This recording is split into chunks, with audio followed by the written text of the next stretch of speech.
What is up, world? You are in tune to the KnoItAllz podcast, man. And look, I'm ready to have fun, man. And of course, I got the usual suspects here in the building with me. Big G, what's popping, man? Man, I'm sitting here looking at my phone, man. Somebody done sent me some craziness already off the back of my phone. Listen, I got my camel gear on. Who do you trust? My man right here. Who do you trust? Because I need all of y'all that's out there in the national media, and I'm going to get to it today. Herb Street, Desmond Howard, Joe Klatt. I'm calling y'all out, bruh. Don't be trying to hedge your bets with the Buckeyes. We're going to win the chip. So you better declare today, whoever listening to me, either you in with the Buckeyes, because I'm Katie barring the door today. The door is closed. Either you in or you ain't getting in. I don't want no bandwagon jumpers. It's the Buckeyes till we die around here. Wow. We trust the Buckeyes. That's what we trust. Wow. He's already in red form, peeps. He's already in red form. Tate, what's popping, man? How you doing? Ma, what's good, man? What's good, Big G? Hey, man. With new information, you have different perspectives on things, right? Facts. Big G.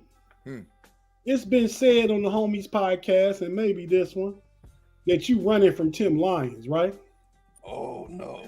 I ain't saying you is. I said it's been said. Yeah, it's been said. Okay, so Tim Lyons beat my brother 27-7. Yep. I think 20-14, and then 21-20. He been missing in action. My brother said, yeah, I'm getting close, but now he always busy. He can't play no more. Mm-hmm. So I'm going to shout out to Tim Lyons in the live chat, bro. Show up, bro. Mm-hmm. Oh. Not going over there and get your tail whooped. Oh, he said that dog is dead, Tate. So you know what play? When it got to be 21-20, my brother went for 2 for the win and lost. Tim ain't showed up since then. Get a double bet. Get another bet. Get another bet. Luke Cage, what's popping, man? What is popping? Look, we're about to get this thing going, man. First, we need for you to ramp up the algorithms. Make sure that you like and subscribe. Like us on Facebook. Subscribe on YouTube and Twitch, so that when we go live, you will definitely get those notifications. And, man, look, like G said, get them algorithms up. We about to get this thing crunk and get it started. I got a lot to talk about today, especially some stuff with the culture, some stuff that I heard somebody say out the side of their mouth, and that's probably where we're going to start the show. But, man, before we get to it, let's get to this.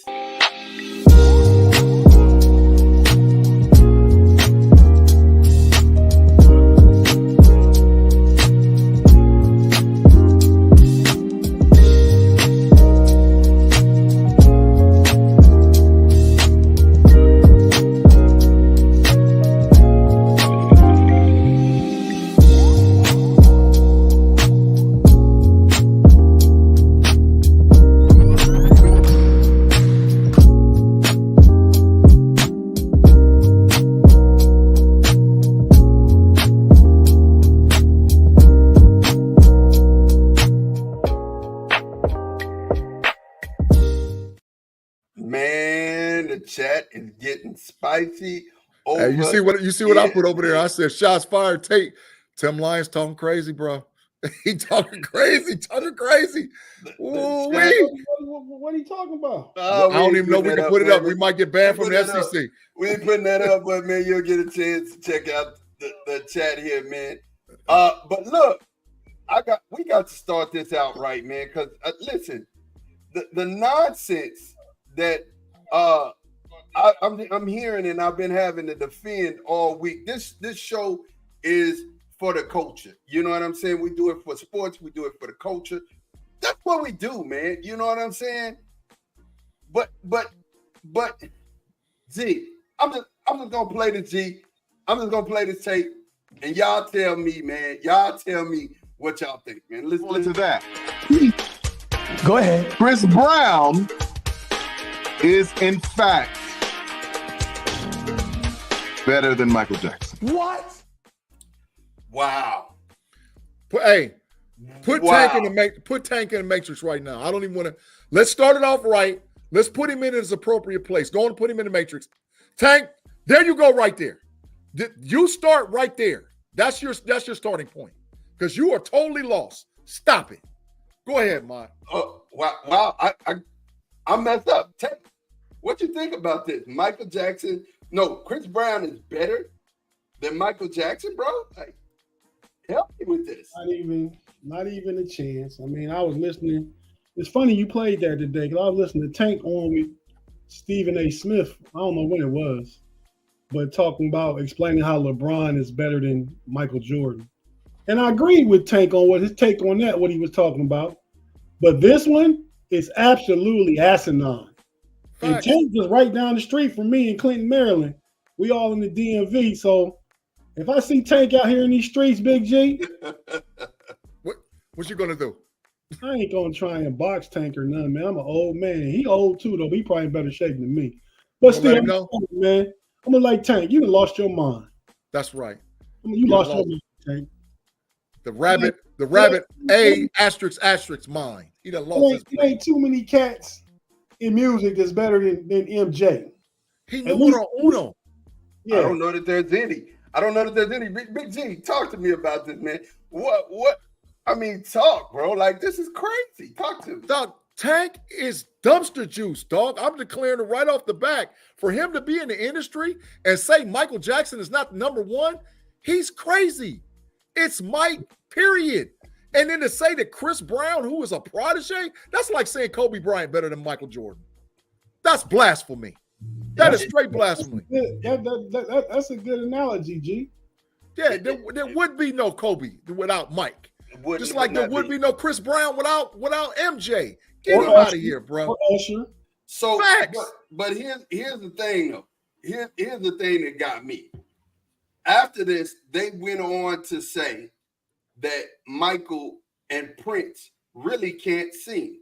Stop that. They said that, when it comes down to ballots, they don't really have ballots because they're just talking. I had a 3-hour argument, you guys. 3 hours. 3 hours. 3 hour argument. You wasted your time, bro. I did. But at the end of it, listen, I had to defend music.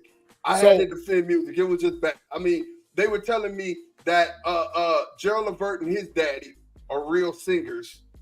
Johnny Gill is real singer, but Michael and Prince do more talking than they do singing. So you know how when me and Tate feel now, and it ain't no fun when the rabbit have the gun, because we've been trying to tell you forever that LeBron is the GOAT, and you ain't trying to hear it. You just argue for 3 hours with some dudes that ain't trying to hear it. Well, now you know how I feel. It was dudes and girls, so this was they a don't mixed know. Audience. It was a mixed audience. But I will say it was more than one person saying Chris Brown is better than Michael Jackson. It's Gen Z. It's all of it, right? And I'm talking. You said Gen Z though. That make a difference. I'll be in the art barbershop arguing with these guys every week, and they're like 34, 35. They said that Magic Johnson is trash. They said Troy Aikman was trash. They just be coming with all. No, they call them bums. That's what they do. Yeah, and it's sad to hear this because I'm like, y'all don't really appreciate music if you think that. First of all, Prince, who has he can sing in any octave. Number one, you know what I'm saying. And you're acting as if he can't sing. And then Michael Jackson, you're saying he don't have balance. The lady in my life, Human Nature. I mean, you know what I'm saying. Those were all ballads. I don't get where you could, or she's out of my life. Where Tate at? Pick a sign. Pick one. Which one you want? You got 1 through 5. Which one you want? Go behind door number 4. Door number 4. Dumpster fire. For all those people that was talking all that mess, get them up out of here. Dumpster fire. Put them in the matrix. Everybody who said it, put them in the matrix right now. Whoever said it, put them in there. Listen, they're done. There's nothing to even talk about. Mike is the GOAT. Michael Jackson is the GOAT. Gary, Indiana, Michael Jackson, the GOAT. Stop it. Yeah. Stop it. We got that. We got that. But now let's get to sports, man. Listen, FSU, Florida State went down to Ireland. They were in Ireland, and they went to Ireland, and they ended up playing Georgia Tech. If this is any indication of how college football is going to be this year, wow, what a game! Mm-hmm. What a game! G, tell me what you thought about this game, man. Well, first of all, for all y'all that don't watch me on the Level Up College Football Podcast, me and Andy P last week did a prediction show for week 0, and I picked Georgia Tech to beat Florida State because I knew what they had coming back concerning the running game, and I knew what they had coming back with defense. And I was worried about DJ Uiagalelei being able to have receivers because both of his receivers went to the pros, and both of his running backs went to the pros. And I knew that Florida State, as the commentators was hyping it up and saying that they might have one of the best defensive lines in the country, I said, who in the world has CBS been talking to try to say that with them losing those guys that went to the league, they would have that returning defensive line? But the bottom line is Georgia Tech bullied Florida State. And I think this is a coming attraction and coming preview to let teams know that you better strap up every week or you're going to get cooked. And I don't care what your rank, 1, 2, 3, 4, it don't matter. You better play like your life depended on it or you're going to be up out of here. And that's every week, bro. Every week. Every week. Tate, did you get a chance to see the game? No, I didn't see the game, man. It was my nephew's birthday yesterday, so I was. Happy birthday, nephew. What's his name? George. Oh, yeah, little George, yeah. George in the jungle. Happy birthday, man. Big 3. Big trip. Talk to me. So you did you get a chance to see? I saw highlights and stuff, man, and my take on it is, see, all y'all FSU fans that got mad last year because they kept you out the 14 playoff. Y'all come back this year with a new quarterback, a highly touted quarterback that played at Clemson and Oregon State. Now he come on down to Florida State, and y'all still lose. Florida State, y'all not that good. The ACC not that good. So let's go on because y'all gonna catch another L from Clemson or Miami or somebody, and y'all not gonna be in the playoffs because y'all not that good. Tim Lyons said G and Andy P do a great show on Level Up. If you missed it, then you're living life wrong. Dennis, I appreciate that, Tim. Dennis Povalak said, yes, you did say it, G. And he also said FSU is cooked. And Afton said agreed. But I think when you look at it, and we talked about this off camera, G, I just think that what you said is really relevant. Bro, it's if you don't strap it up every Saturday and come to play, you're out of here. And see, we're on it now. Football fans, you got it. From Thursday to Monday, every week, you're gonna have football. And I'm excited. There's a live game. There's a live game from this Thursday all the way to not the Monday, that Monday, but the following Monday, every day except Tuesday. There's a live game. There's a live game every single day. Love it. College or pro.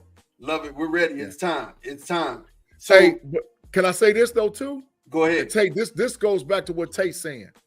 See, Bedlam done already broke out in college football because the top 4 seeds are the conference champions. So I'm looking already at the ACC as having maybe a 2 or 3 loss conference champion. They don't deserve a top 4 seed.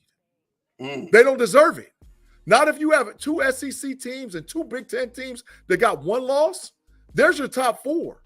So there's controversy already for the new format of the playoff because one of the people that everybody was saying was going to be the Don Dada in the ACC is big trash. Mario Cristobal in trouble, bro. After week 0, he's in trouble. Bro. Yeah.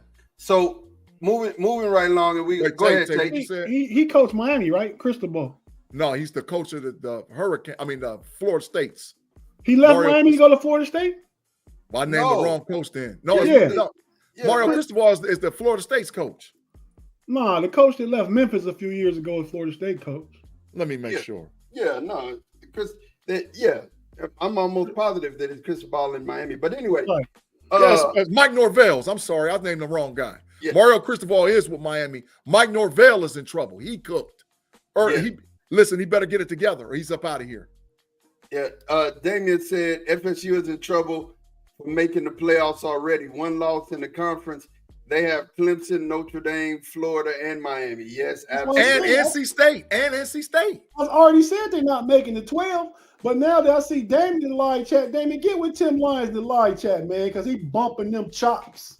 Oh my gosh! Wow. Hey, Tate, way to stir that baby. Wait, I like that. I like that stirring, bro. I'm loving that stirring, bro. I like. So that. we're coming up on week 1 of college football, and we're not gonna drag that segment and this segment out. But I do want to know. Wait. Give G Stacks some credit, bro. G Stacks over there, man. You see, he talking about Vatek, man. Hey, I respect Vatek, G Stacks. You see the comment, Mod? Yeah, he said, Big G disrespecting the ACC. I live in ACC country, and watch out for Vatek Hokie. I ain't mad at you. I ain't mad about that. What Tate said? Listen, here's what we're gonna do. This is what I want. This is what I want to do. Week 1. Week 1, G. Do we have any thoughts? Not any upsets or anything. What do we have as our general thought going into college football? Can I say something real quick? Sure, go ahead. G Stacks, ACC, big trash. Big trash. That's all we gonna say, G Stacks. Hey, I expected Oscar, big trash can. I expected Oscar the Grass to come out of that one, man. Hey, look here. First, prevailing thought going into week 1 of college football. What is that thought, G? Tell me what you got. What are you thinking going into college football this season where it's 17 games, bro? What are you thinking? Well, is this about week 1 or is this just about the college football season? The college football season in general, because we got a lot. Well, it's mad upsets out there this year. It's mad. The 12-team playoff is going to make this thing spicier than you've ever seen before. And you don't know who can beat who. Not unless you're aficionado, been in them books, understand who's playing where, watch all 22 film, knowing what's returning, you're not going to figure it out. So people that have done that, like myself and other folks, pay attention to what they're talking about, because you can't go with your heart on certain teams and say, oh, they're going to be good, they're going to be that, no. It's too many good teams out there, man. Athens teams is one of them teams. Listen, you better look out for Kansas State Wildcats. You better look out for them. They ain't to be played with. Avery Johnson and them boys down there in Kansas State ain't no punk, bro. They ain't to be played with. I already know. Hey, G is super excited. Tate, you have a prevailing thought that you have for this year's college football season? You know, man, I'm a fan, and I keep up with college football during the season and watch all the big games, but I don't know the inside like Big G do. Big G he know the inside. He studied the inside. He got some people on the inside. Facts. But you know, man, the only thing I can say regarding the college football season this year is Ohio State gonna win it, and that's it. That's Tate. That is a perfect statement. And listen, that's why I do my camouflage out there. I'm camouflaged all the way from head to toe. Who do you trust? You better declare today that you're rocking with the Buckeyes, because I don't want to hear nobody else's mouth. I don't care where you're out there, live television, podcast land, I don't care. You better declare today that you're riding with the Buckeyes, because I don't want to hear it. After we hold this chip up, then, no, you ain't getting it. No. Hey, Big G. You know one of our besties from the governor of the city. Yeah. The homie Claude said that's a terrible take. I don't know if that was mine or yours. But Claude, when do we play Penn State? I was asking Big G. We play Penn State November 2nd at their crib. It's a whiteout. It's at night game. I got the big schedule right there for all this to want to know there. And I'm going to be putting W's and Buckeye stickers all on this thing as we go down the year. And it's going to be filled up with it. We about two months in the week counting. It looked like I saw in the live chat.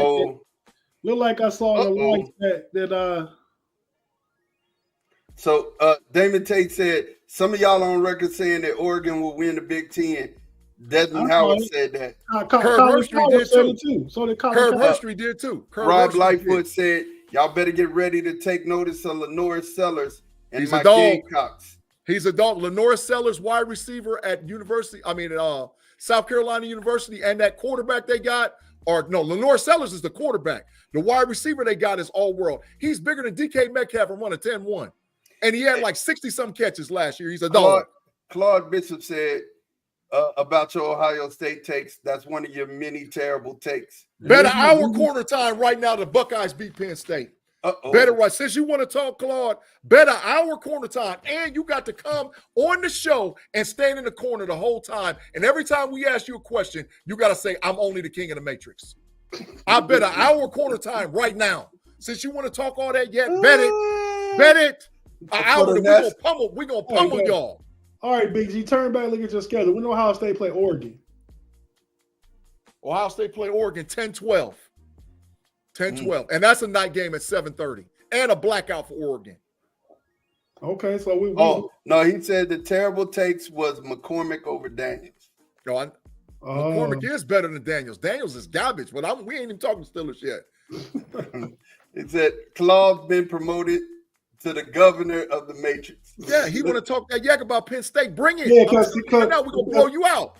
Because Tim Lyons is the mayor. That's out Tim's own mouth. Yeah. Oh God. Bring it, Claude. There's Thomas. All right, you see it and got quiet. My prevailing thought for the college football year is I think it's gonna be you're gonna see how much parity in the college football game. I mean, it's so many teams that are right there together. There's no clear cut. Hey, you got, and there's at least about 6 teams that could win it. There's at least 6 teams that could win it. And there's like 3 really deep I say teams. 10. There's 10 teams that can win it, but that's just me. Yeah, but there's 3 really deep teams with deep rosters that are really scary. So what 3? Who 3? Ohio State's roster is super deep. Just like Texas roster is super deep. No. Just like Georgia's roster is super deep. No. They're really deep. Really deep. Listen to your boy. Know what I'm talking about. That's bias, Mod. So the last thought here is the NCAA is slowly but surely losing their footing as it becomes to college athletics. They're losing it. I'm starting to see NILs starting to promote high school seniors, and it's really fitting to get that. I mean, I seen this week NIL where they're putting their like a barcode on the back of the helmet, and you Oklahoma State. Yes, you could send people money right then and there while you're watching the game. And I mean, NCAA is losing it. They're losing their hold on college football. In a minute, college football is about to be the professional game or the minors for the professional game. It really is in just a minute. So NCAA don't got no teeth, man. That's what he's saying. They losing their teeth every month. Something else happened that they just show that they don't have the thumb on things like they used to. So absolutely take. So Ollie Gordon, the running back that was supposed to got suspended for his DUI for Oklahoma State University, was the nation's leading running back, probably first-team All-American, probably might be a legitimate shot to have a first-round NFL draft pick this year. He's a big boy, right? Like 6'2", 25? Ollie Gordon's, he's a big boy. I like him. So Oklahoma State's coach, Mike Gundy, talked the boosters into putting a QR code on the back of the helmets. And every time, Ollie Gordon has agreed that every time he scores for this season, he's going to point to the QR code, which raises NIL money directly for the program for Oklahoma State University. That's part of his punishment, that he's got to give recognition to the QR code is going to be bigger than the decal that's on the side, on the back of their helmets. And Ollie's will be a little bit bigger than all the rest of them. And all you're going to have to do is scan that QR code and be able to donate to the boosters of Oklahoma State University. That's an agreement. It's done. It's in writing. Crazy. It's a crazy thing. But look here. Big G, go ahead and take us to our first commercial break, bro. Thank y'all for rocking with us on the KnoItAllz podcast on Sunday, live on YouTube. Make sure you check us out wherever you get your audio podcasts, Google, Spotify, Apple, wherever you listen to it. And we'll be right back with the KnoItAllz podcast.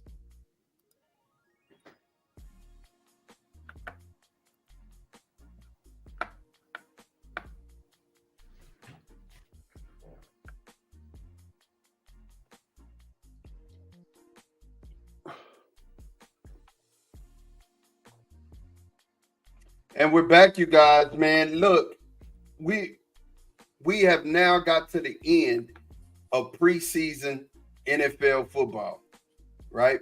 One of the things that I wanted to ask you guys straight off the rip, how y'all feeling about the cuts on Tuesday? Who do you have? Do you have any idea what your 53 is going to look like? Tate? Yeah, I mean, it's tough. I got fit 49 for sure. There's only 4 that could swing either kind of way. A few players that could be, just like the NCAA tournament, could be first in, first out on that bubble. Mm-hmm. So it's about 8 players. Who y'all keeping that quarterback? Oh, that's easy. That's Russ, Jay Fields, and Kyle Allen. Facts. Okay. So who do you think is going to be the hardest person to cut on offense? We'll do it that way. Hardest person to cut on offense. It's gonna come down to a few of them scrub wide receivers, I think, or like wide receiver 5 or 6, or it's gonna come down to the tight ends. They keep 5 receivers and 4 tight ends. Mm-hmm. Well, I mean, you got your boy number 84, or who was at Atlanta, who's gonna make it hard for the Cordell Patterson. Yeah, he's gonna make it hard for the running back room and the wide receiver room. Nah, he made the team. He made the team on Saturday. He's going to be the 3rd running back and probably the 5th or 6th wide receiver. So he actually helps. He's 2 players in 1. Mm-hmm. And a returner. Just like on defense, the Marvin Leal is 2 players in 1. Mm-hmm. He could be the 4th edge and the 5th or 6th D lineman. Mm-hmm. Texas A&M kid. Oh yeah, so get that in there, man. So I think the toughest position will be the tight end position, man, because you look at Freiermuth, Darnell Washington, Connor Hayward, the dude that played for Arthur Smith in Atlanta. What's his name? Big G, Michael. Yep. And you got Rodney Williams is there. Rodney Williams is there too. Yep. 5 tight ends, 4, maybe only 3 spots. Mm-hmm. So the tight end, you think the tight end will be the hardest one? G, who you think on offense will be the hardest cut to make on offense? Well, a lot of this depends on who we put on the IR and the PUP list, because we found out today that Dylan Cook is going to be out for several weeks based on a foot injury. We already know that Herbig is going to be out for several weeks based on his shoulder. So the IR and the PUP only counts at so many positions. So I think it's going to be interesting to see what they do with the offensive line position and how many linemen they keep, because legitimately you have to go into a season with 9 linemen. If you don't have 9 guys that can play, you're in trouble. You're asking for trouble. I think the Steelers might have kept 10 before Herbig got hurt. Yeah. So I think those offensive line cuts are going to be – I mean, I know for sure now that Dan Moore Jr. is going to make the team. I know for sure now Spencer Anderson is going to make the team. But I'm looking around and seeing like, okay, who are going to be the other guys that's going to make the team? McCormick make 8. Yeah, but I think you need 9 and possibly 10. And with Cook and Herbig being hurt, it's hard. It's hard to see what other offensive lineman is going to make that team, man. Well, after I'm about to swing to the defensive side of the ball right now. So she said, does having Wellsoff affect how many linebackers we keep? No, I don't think so. Tate, do you think? Nah, I don't think Wellsoff makes the 53. I think he's practice squad. Mm-hmm. Yeah, I agree. I look for it to be Roberts, Peyton Wilson, Patrick Queen, Herbig, Highsmith, TJ Watt, Moon, and what's the youngster, Kev, the outside linebacker that's been playing his heart out? Kyron Johnson. There it is. There's your linebackers. Okay, so let me Peyton Wilson. Mark Robinson out of here. I think he's going. If we put Holcomb on the IR PUP, that counts against it. So maybe they can try to stash Robinson on the practice squad, but I don't know, Tate. I don't know. Is Wilson hurt? Is Wilson still hurt? Peyton Wilson, he just had a concussion. He's good. He was okay. He didn't play yesterday, but he's all right. Yeah, he's good. All right. So hardest position to make cuts on. Who's the thickest position on defense? DBs, corners, and safeties. Tate, you agree? Because I think the defensive line is going to be easy. I'm kind of torn with the defensive line, man. Why you say that? Because I think that might be the toughest one. Oh. I mean, what did they do with Lowry? Oh, I know. And Logan Lee too. Logan Lee. Let's talk about you got Cam, you got Obi, you got Keanu Benton. Yep. Then you got Loudermilk. You got Montrezl Adams. DeMarvin Leal. And he's two spaces, so yeah. See, DeMarvin Leal could be the fourth edge. He could be. And then that limits the amount of outside linebackers they got to keep. Yep. So now we got 6 already that you named, and you still ain't talked about Lowry. Yep. Logan Lee, and I'm missing one. So yeah, I think they might keep 7 D linemen, man. Yeah. Yeah, but the DB is gonna be hard too, Tay. So the DBs are hardest cut. You think any of these guys that get cut will be picked up on somebody else's roster? They're that good, or you? If the Steelers are smart, they'll stash 2 or 3 DBs on that practice squad. If they're smart, based on Ryan Watts' injury. What Mod is saying is somebody could pick him up off the practice squad. I know, man, but if Ryan Watts wouldn't have got hurt, I think he would have made the 53 take. I think he would have. I think he would have, and you still can put him on IR that don't count against the first 53. Then when he come back, you just got to move somebody to practice squad and then elevate him. Yeah. But because of Ryan Watts play and because of Beanie Bishop play, it made it hard on all the veterans, man. Do we agree they keep 10 defensive backs overall? Oh. Yeah, I agree with 10. Who are they? Minka, JPJ, KZ. No, don't go all over. Do the corners first and do the safeties. So Jackson, JPJ, Trice, Rush. Those Rush makes it? Rush makes the squad. There's 4. Then you got KZ, Minka, Elliott, Killebrew. That's 8. We got 2 spots. Beanie Bishop's 9. Oh, Tate, it's getting tight. It's getting tight, man. Because I think Watts would have made the team. So I don't know about that last spot, bro.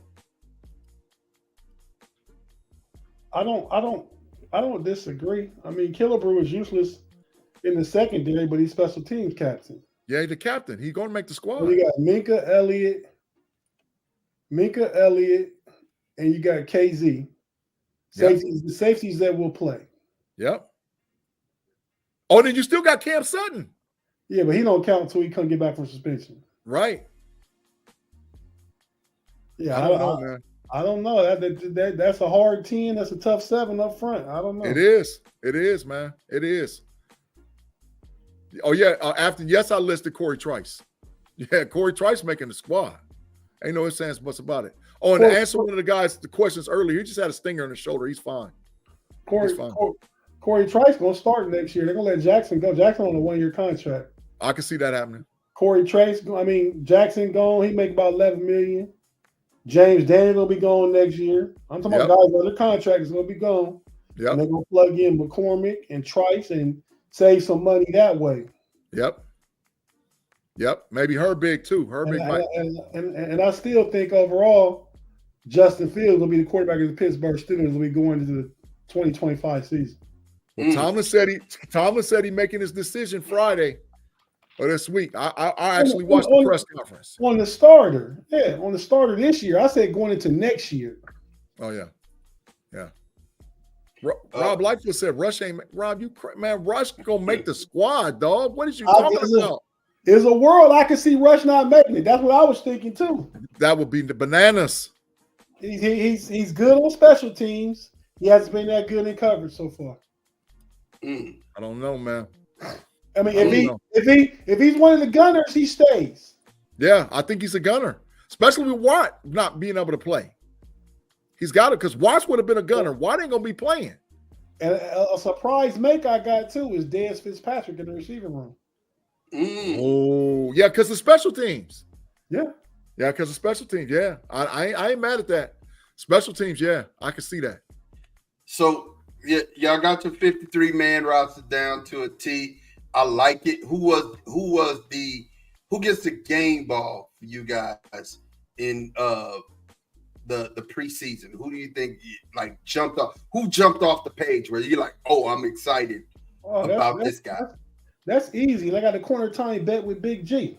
I'm already confident in my bet. Yeah, he is. He's talking crazy. My boy Nate Herbig looking good to get more sacks than Chop Robinson. Herbig is a big problem. Tate, I don't know how they're going to keep him off the field. I don't know how they're going to do it. It's going to be very difficult to keep him off the field. I don't think that they do it. I think he's part of a 3-man rotation. I mean, obviously TJ going to see more snaps than anybody, but he's going to share with Highsmith to a point. I mean, I can see him getting 40% of the snaps. Oh, that's saying a lot because Highsmith is projected to have a big year. Giving TJ a smaller break than he give Highsmith, but it's also giving Highsmith a break, and everybody gonna be fresh. Rob Lightfoot. Oh, yeah. Are you keeping Plumlee? That's another one of those guys. Yeah, I think he's practice squad. Yeah, he definitely practice squad. He do too much. Yeah, but who jumped off the tape for me? 2 guys, Peyton Wilson and Zach Frazier. As rookies, oh man, I watched that all 22 film. I haven't been able to review the Detroit-Pittsburgh all 22 film, but I watched the all 22 film before the game before, and man, Zach Frazier different, bro. And I'm telling you, the block that he set for Cordell Patterson to run that touchdown, man, he looked like the second coming, man. He looked like the second coming. The snap that he shot back to Justin Fields, I seen ridiculous Steeler fans on Twitter blaming Justin Fields for that, man. Yeah, what? But it's because he heard something. Because Anderson tapped him. That's what happened. Yeah. Anderson tapped him. But Zach Frazier and Peyton Wilson is different. Peyton Wilson is going to keep. I don't know how you keep Wilson off the field. Roberts is great. He's a great inside linebacker to put next to Patrick Queen. But how do you keep Peyton Wilson off the field? He's a killer. So it's going to be rough, man. All I'm saying is I don't care what nobody say. We're a top 5 defense in the league today. Yeah, today. We'll get into that. Real quick before we hit our next segment and our next topic. My 53. It's real easy. Cooper Rush, Trey Lance, and Dak quarterback. Trey Lance with 5 picks, you keep him? You're gonna keep him because you can keep a third quarterback now on the roster, and it not coming to back up or Cooper Rush to back up. Cooper Rush all day long. Even though Trey Lance needs more. He needs more snaps. He needs more snaps. Boy he ain't played a lot of football in the last couple of years, so he needs some more snaps. Yeah. I'm gonna answer the question for y'all. The hardest position on offense for me is receiver. I mean, there's a ton. You got CeeDee Lamb, you got Brandon Cooks, you got Jalen Tolbert, you got Kevontae Turpin, you got Jalen Brooks, Ryan Flournoy, and then you got Turpin look good, Ma. Got Johnson, you got Billy Johnson, who really look good. It's like, bro, like you got about 8 that could really go, and you're gonna have to cut 3 and let them go. I hate that, but you're gonna have to cut 3. And then the position I'm really thinking about that it's kind of sticky is at running back. Deuce is right there at the fringe, and it's like, but he's you got Deuce number 3. I got him at 4. Who's your starter? Ezekiel Elliott. He's going to be splitting time with Rico Dowdell. It's no way around that. You know what I'm saying? Rico Dowdell should be the starter. He should be the starter. That's facts. But you're going to be splitting time with Zeke because he's Zeke. You know what I'm saying? And then Royce Freeman is a truck. Oh, my God. Freeman, that was a good pickup for y'all. He's a truck. I mean, you know what I'm saying? So, definitely you got Deuce Vaughn and Hunter Lipke. Hunter's our fullback. So you got to keep Hunter. That's the kid from North Dakota State? Yes.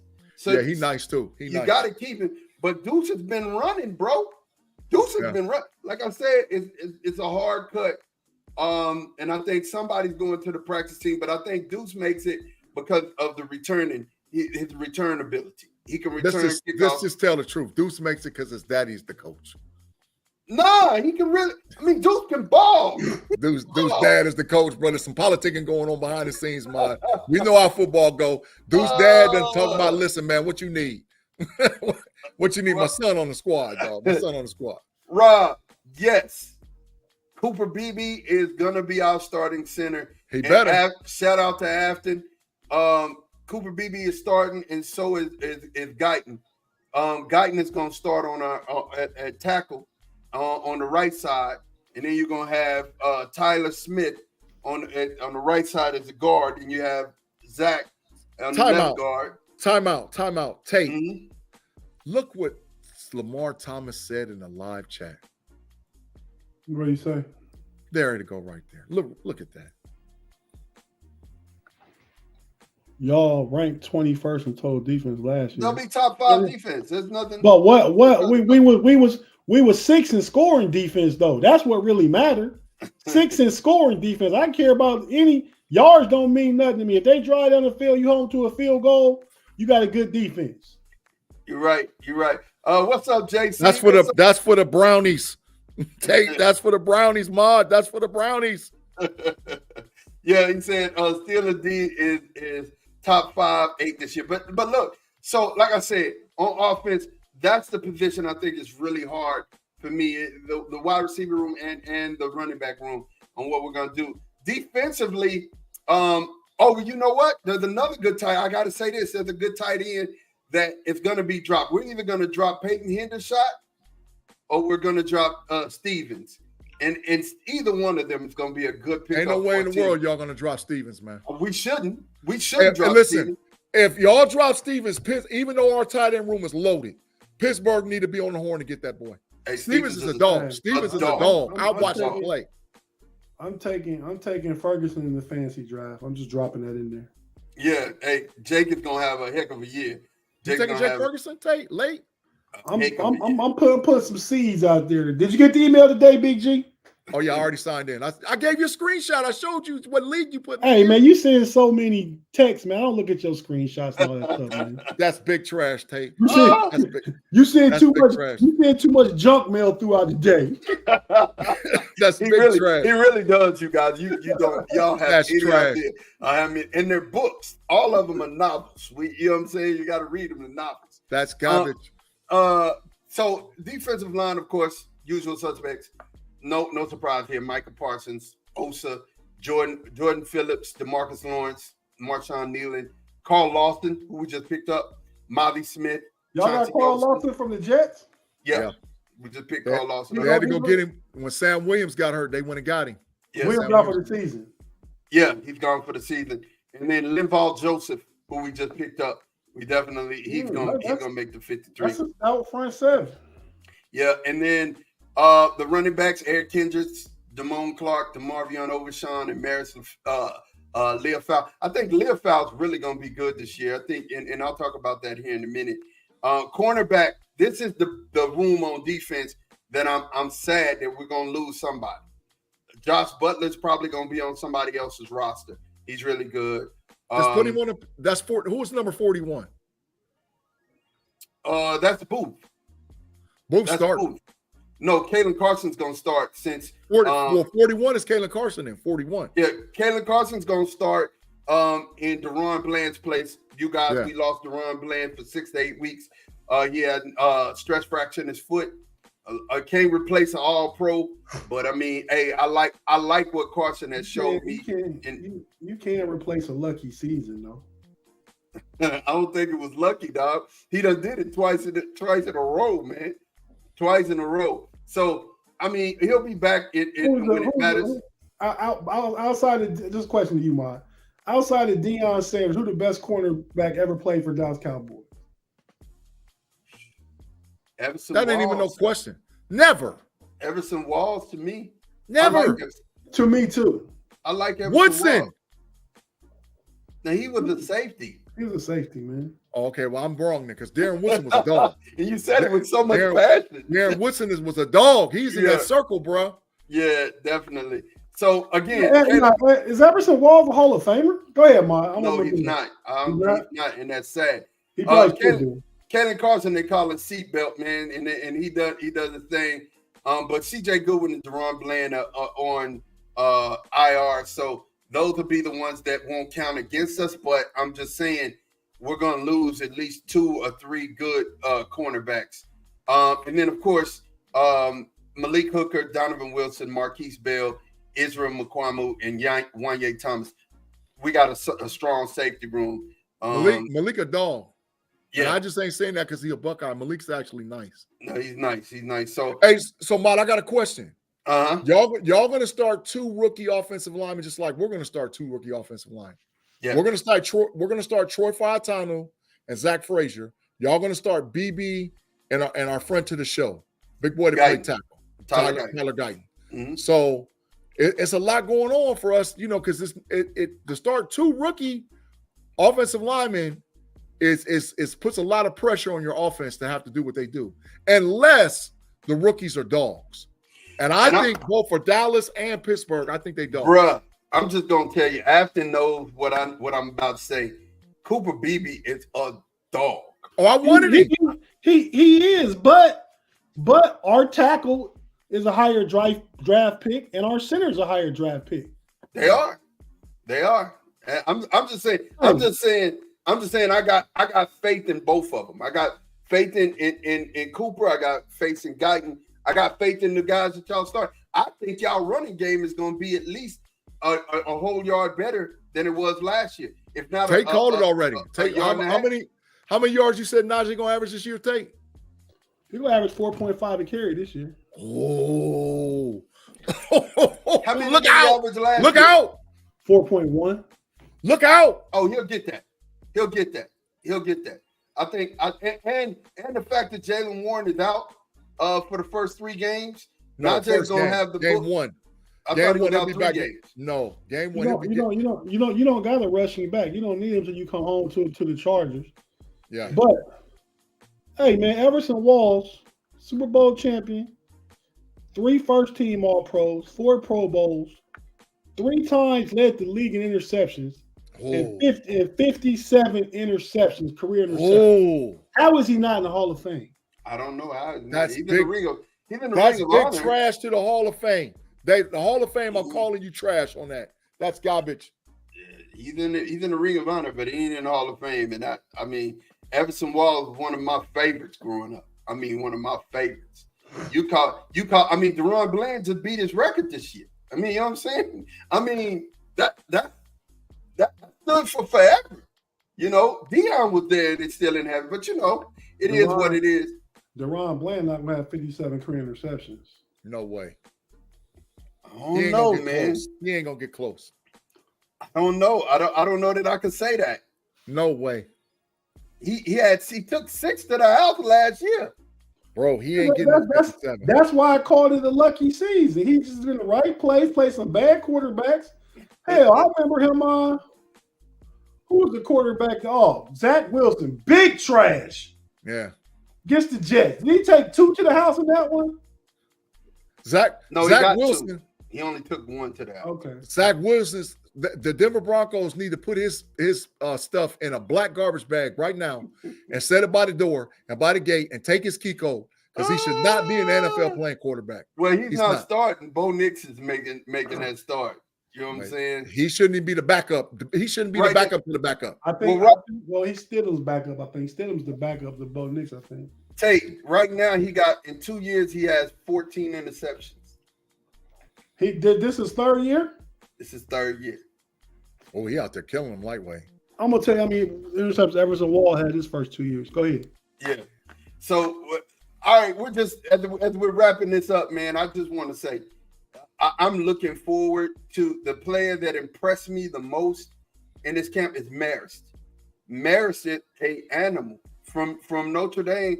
I had no idea that this. I mean, I've looked at film and I watched a little bit of the All 22 because my man JC Network, who was watching, did some great films on him. Hey, go ahead. Everson Walls played 25 games his first 2 years. I mean, your boy played 18 interceptions in 25 games. Ooh. Wow. That's a lockdown corner right there, bro. You don't throw that ball over there, you're in trouble. No. You don't do it. You don't do it. Not at all. I'd have to look at that. And Ma should take extra pride in because he's actually from Dallas. Yeah, it is what it is. Look here. So the player I'm most impressed with is Maris at linebacker. Like I said, I watched some of the All 22, and my man JC Network did some real good work on film work on Maris, but I didn't know he was like that, dog. I didn't know he was like that for real. He's like that. He side to side, a really good linebacker. Loves the contact, loves to mix it up. So that's who I'm most impressed with in camp. Of course, you got DeMarvion back, who's just, a rocket. It's like you shoot him out of a rocket. Shout out to the homie Lamar Thomas giving Deron Bland credit. Love it. He said, Tate, you're not giving Deron Bland credit, saying that he was just in the right place and played some garbage quarterbacks. Hey, I got a question to T. Doesn't suffice. I got a question to T. The Elves played the Cowboys week 1. How many sacks does Myles Garrett get on Dak Prescott? That's what I want to know. Why you out there bumping them chops? Let's talk about the Browns playing the dang on the Cowboys week 1. Do Myles Garrett go against Tyler Guyton? He does. He's cooked. I don't think so. He's tough, Ma. I don't think so. I mean, you gotta think about it. Myles and Micah are comparable, right? Can we say they're comparable? No, I don't know. No. I'll say no. Myles got a stolen defensive player of the year. Okay, but can we say Micah and Myles are comparable? No, because Micah's what, 235, 240. Myles Garrett is 290 pounds. As a freak of an athlete, Myles Garrett's on a different level. Yeah, Myles Garrett that's a different type of dude, bro. That's a 6'5", 285, 290 pound dude that's like he's unblockable. 6'4", 272. But my thing is, my point is that he's had to go against Micah in practice all year, right? In camp, and he handled Micah. He ain't just, just took Micah and threw him around, but he kept Micah at bay. And I think he'll do a good job stalemating Myles. I think for real. If I was a betting man, I'd say 0.5, maybe. Maybe 1. I don't see it. And that's because listen, hear me out. That's because I think that they'll do most of their damage moving away from Myles Garrett, not allowing Myles Garrett to get to that. Not just because I believe Tyler's going to do a great job. I do believe he's going to do a great job. I just feel like they're going to be moving away from Myles Garrett. What offensive coordinator is not going to do that? You know what I'm saying? Yeah, that's what's in the defensive coordinator scheme something up. But Big G, if the over-under for week 1 for Myles Garrett and sacks is 1, what do you take? Over. I think I take over too. Over, man. Myles Garrett is a problem, bro. Myles Garrett is a problem. Yeah. T said it's about the pressures. Sweet T said it's about the pressures. Thomas said it's all about the pressures. Thomas said Micah's the better pass rusher, but Myles does it differently. He does. He does it with brute strength. The boy's a bear. The boy's built like he's just ridiculously big. How's Micah the better pass rusher? We look at their sacks last year. Don't Myles have a more than Micah? 14 sacks last year, 42 tackles. Let me see what Micah had last year. Myles Garrett led the league in sacks last year. No, he didn't. Who TJ did? Watt did. Okay. TJ had 19 sacks. Nobody understood how he got defensive player of the year. Yeah. 23, Micah had 14 sacks, 64 tackles. 28 assists. Yeah. Michael was doing it. Yeah. He was doing it. Thomas said because he's better at rushing the passer. That's big fact, man. Listen. No, he said that Micah's better at rushing the passer. Not better than Myles Garrett, bro. No, he's not. I mean, Micah had the most pressures last year. Bro, Myles Garrett is different, bro. No, but I understand what you're saying. Micah had the most quarterback pressures last year out of anybody, hands down. TJ Watt, if you ask me, TJ Watt, Micah Parsons, Myles Garrett. That's where I would put him. All I know is you're not going to put a rookie one-on-one against Myles Garrett. And that's going to hurt Dallas because Dallas has not proven that they have a legitimate number 2 wide receiver. And Dallas is going to be playing in 12 technique most of the game. So they're going to have to leave that tight end there to block with the rookie. If not, Myles Garrett going to get 3 sacks, maybe 4.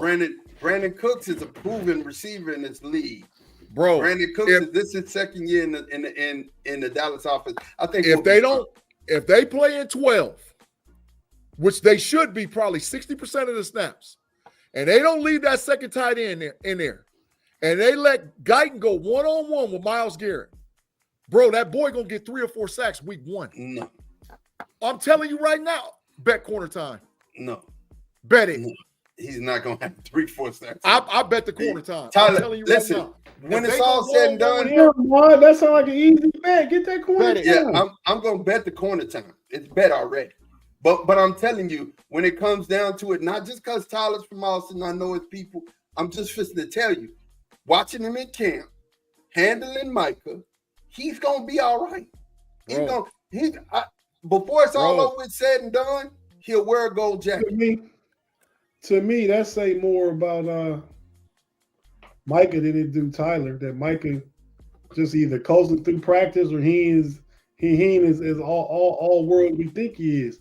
I mean, TJ Watt got handled a few times against Fautanu, our rookie draft pick. But I still think Fautanu gonna have problems with the boy that he's got from the Patriots. Judon. With Judon, just because he's young, he new, it's going to be a problem. You have to scheme to keep him up off the quarterback. Got to keep the tight end in the whole 70% of the game. The tight end ain't going in no route. He got to block. Let's get to some of these comments before we get to this last segment before we go to a break. Thomas Riley said Micah and Myles are good, but neither is TJ Watt. I said that. My CeeDee Lamb playing next week? Yes, he will. I don't know about that. That's a whole nother segue we got coming, Lamar. Just hold on tight. Afton said, as far as Guyton versus Garrett, does Micah play like Garrett in practice to help preparing for Guyton? Yes, he did. This training camp he did. Myles, the best complete defensive end in the league, though. No question. Michael, terrible against the run. Awful. Rob Lightfoot said, I'm over here crying, trying to get you to say something about the best DB to lace up a pair of cleats in Dallas. Yes, G, better than Prime. No, well, I don't know who you're Walls is not better than Walls is not better than Deion Sanders. No, not better than Deion Sanders. No, Deion was different. You know what I'm saying? Deion was the best one to lace up a pair of cleats. Period. No. I don't agree with that. Rob Woodson was the best corner to ever play. Deion number 2. All around. Deion best cover. Rob Woodson best all around. Mel Renfro would be third for me on the Cowboys list. Mel Renfro would be third. He just would. I understand it. Mel would be third for me though, Rob. But he was a good one. Last question. Breakout. G asked the chat earlier, who you think is going to have a breakout year? After watching all of the preseason games, who do you think is going to have a breakout? I have a list of 3. Right? All right. And I'm going to go ahead and run off my 3 take. You will be next. So you can get yours, and then G will hit back cleanup. My first one was Jameson Williams. Detroit Lions. I think he is primed to have a super year, First healthy. He's going to be playing all the games. I think he will be primed to have a good year. But Bijan Robinson, Osmosis. He has a better quarterback this year. He has a better quarterback. I think, and more weapons around him. I think Bajan is going to be nice, for real. And I'm looking for him to have a really breakout year. One is a rookie, and I'm about to say it. I don't care what nobody say. Pay will probably be happy when I say this, but I think he's going to have a good year just because of his quarterback. Rookie, Rome Odunze. I think Rome is going to have a really introductory year to the NFL. He is going to be one of those names that you're going to be talking about for a while. I think Caleb's going to be decent, really decent. You know what I'm saying? I'm not going to say he's going to be great, but I think he's going to be really decent. And Rome is going to have a really good year. So those are my three. Tate, talk to me. What am I picking? Your breakout players. Breakout players for this year. All rookies? No, just NFL. Just NFL. Hey, who?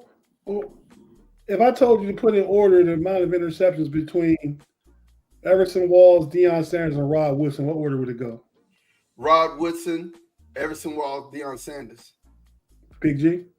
Facts. I agree. No, y'all, that's right.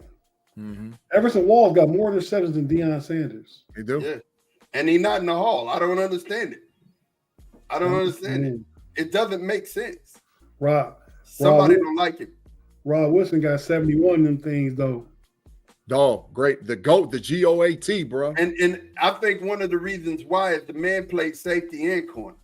You know what I'm saying? And when you're playing free safety, you can just roam. And he had ball instincts out of this world. I loved Rod Woodson. I loved him because when they started trying to make me play corner, I was watching him. I was like, yo, this man is nice. So I loved watching Rod Woodson. I love watching. Love watching. Yeah, man. My breakout candidates this year, man. It's a tough one. You can have three. If you need three, get three. I'm gonna say number one. I'm just gonna take one of the ones Ma had. I believe in Caleb Williams, man. So I got Big G. Big G, you gonna be wrong. You're gonna be wrong. He's gonna break out the shadows this year by number two, and this is a bit of a homer bias pick. Patrick Queen. Oh. Patrick Queen gonna lead that Steeler defense. He gonna not bounce back. He had all pro year last year. But people saying, oh, can he do it without Roquan Smith, this and other? Y'all about to see. He about to have a breakout. And my number three, another bit of a bias pick, homer pick. I'm going down to the state of Arizona. Oh. That boy, Lil Marv. Lil Marv. Yeah. Lil Marv going to break out, man. That might, hey, Big G. Yeah. And whoever, Sweet T in the live chat, listen, Lamar. I'm drafting Kyler Murray and Marvin Harrison Jr. on my fantasy football team. I bet money you don't get Marv because I'm going to take him before you get him. I bet money you ain't getting Marv. I bet money you ain't getting him. I would have took him if somebody would have let me play, but we won't even talk about that. You know what I'm saying? I bet money you ain't getting that stack. I bet you ain't getting that one. I'm taking Marv early. Hey, Marv, I tried to bring you in and Lamar in last year, but people like B Dirt and Pay was some of the criers in the league. Think Big G too. Oh, G was one of the main ones. He was a 14-team fantasy league is trash. Look how he looked. A 14-team fantasy league is trash. I'm playing in 2 14-team fantasy leagues, right? And that ain't no fun. That ain't no fun. It just adds to it, Big G. Yeah, that's garbage. I mean, but I get it. You only got one chip in the 12-team league, so I get it. I should have too. See, I ain't got time. Just finish with your three. I'm not going there. I named them all. I said Patrick Queen, Marv, and Caleb Williams. Yeah, he named them all. Look, why you looking? Because he don't got no but one chip. Because my chip got stole, man. The 10 seasons, only 2 chippers are me and Pay. I got one chip. You got one chip. My chip got stole.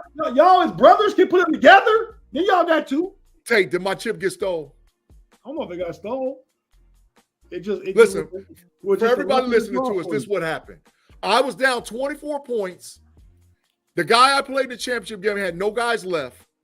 The last game of that week was the Buffalo Bills versus the Cincinnati Bengals. Joe Burrow had 11 points in the first quarter. They called the game.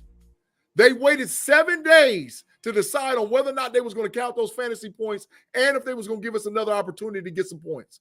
They said no, and I lost the chip. Everybody and their mama knows Joe Burrow was going for 24 plus easily. So I should have too, but it is what it is. I would have tried to go into the championship week not being down 24. I had 150 points and was down. He had a half a week. Patty Mahomes killed him that week. Zach Wilson got cut. He said Burrow would have had 35 points that easily. And Tim Lyons said you got done dirty. That's facts. All right, that wasn't by me, the commissioner, or us in the league. That was by the NFL. G, pick your 3 so we can go and break this show up, man. Garrett Wilson, number 1 breakout player. Garrett Wilson. I think a healthy Aaron Rodgers is going to give the league. Garrett Wilson going to put the NFL on notice that he's the top 5 wide receiver in the league. Texas boy. Go ahead. No, stop it. Buckeye, Ohio. He lived in Columbus until he was in 4th grade. He lived in Columbus when he was in 4th grade. He moved to Austin and he came back to Columbus and finished. Where did he go to high school? Where did he go to high school? He was born in the CO, dog. Stop it. 4 years of high school. Where did he go? Where did his parents conceive? It doesn't matter.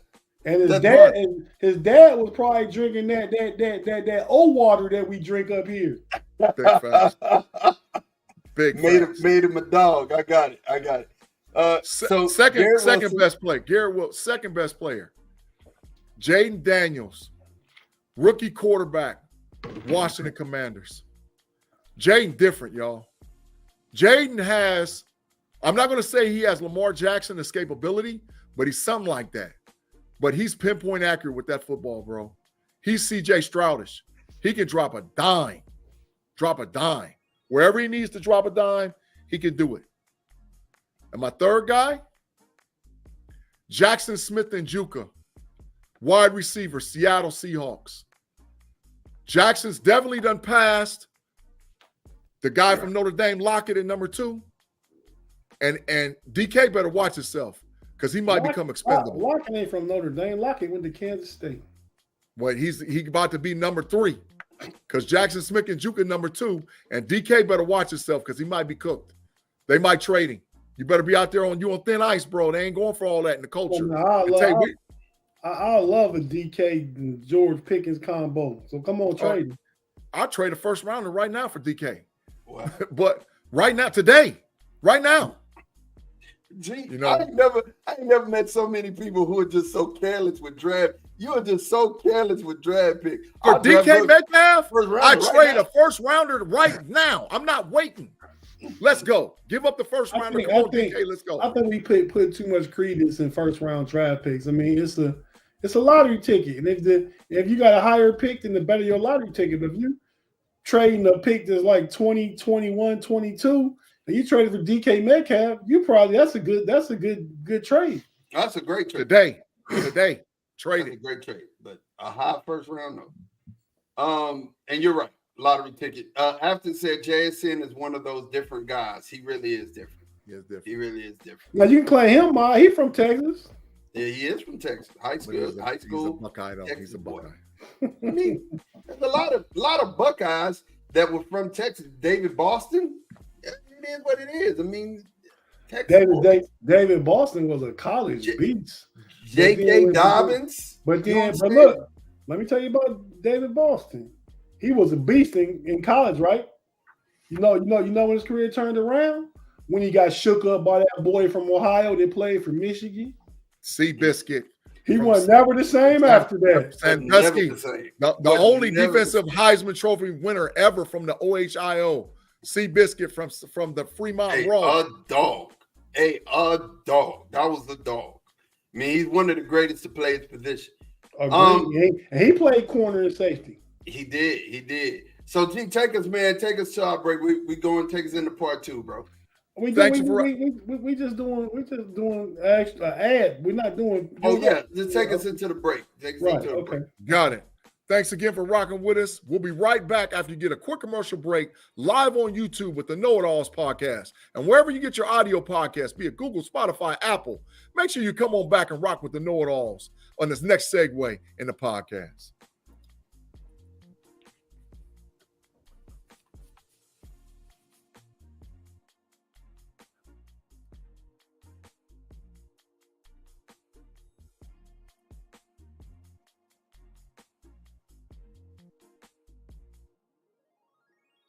And we are back. Make sure you get those algorithms up, man. Make sure you get those algorithms up.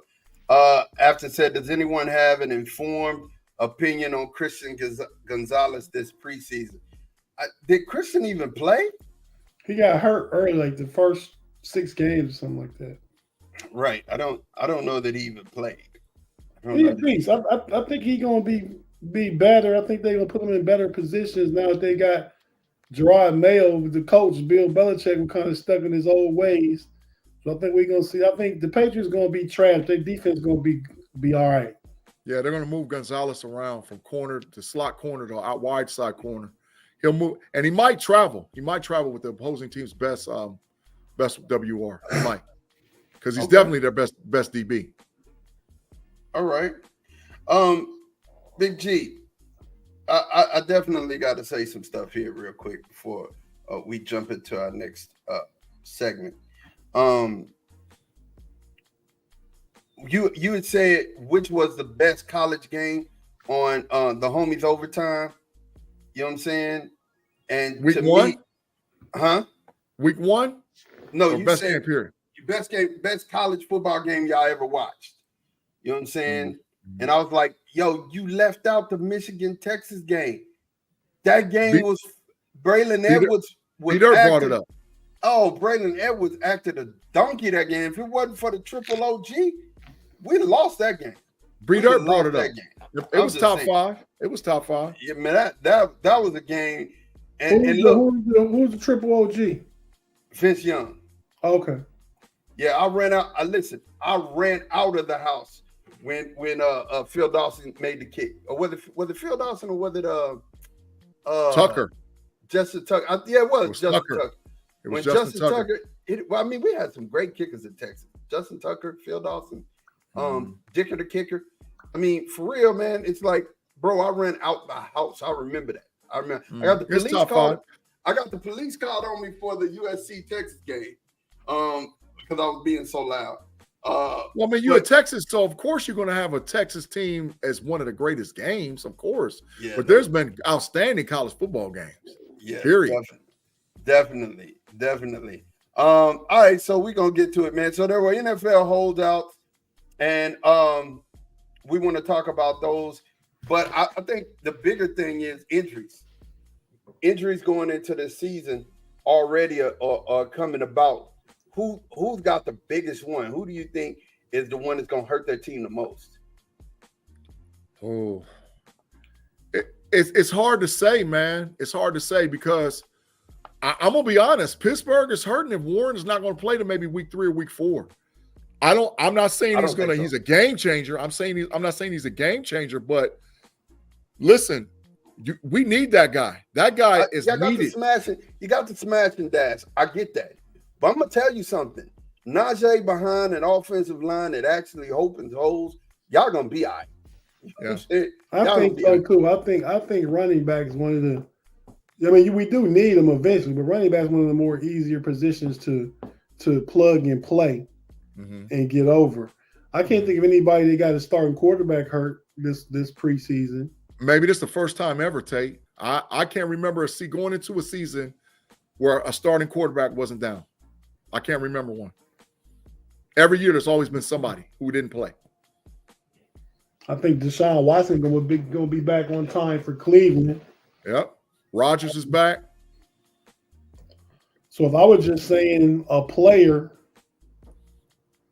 I think I probably have to say the most curious thing is the holdout between Jamar Chase and CeeDee Lamb. Yeah. And Brandon Ayuk's too. He in the mix in there somewhere.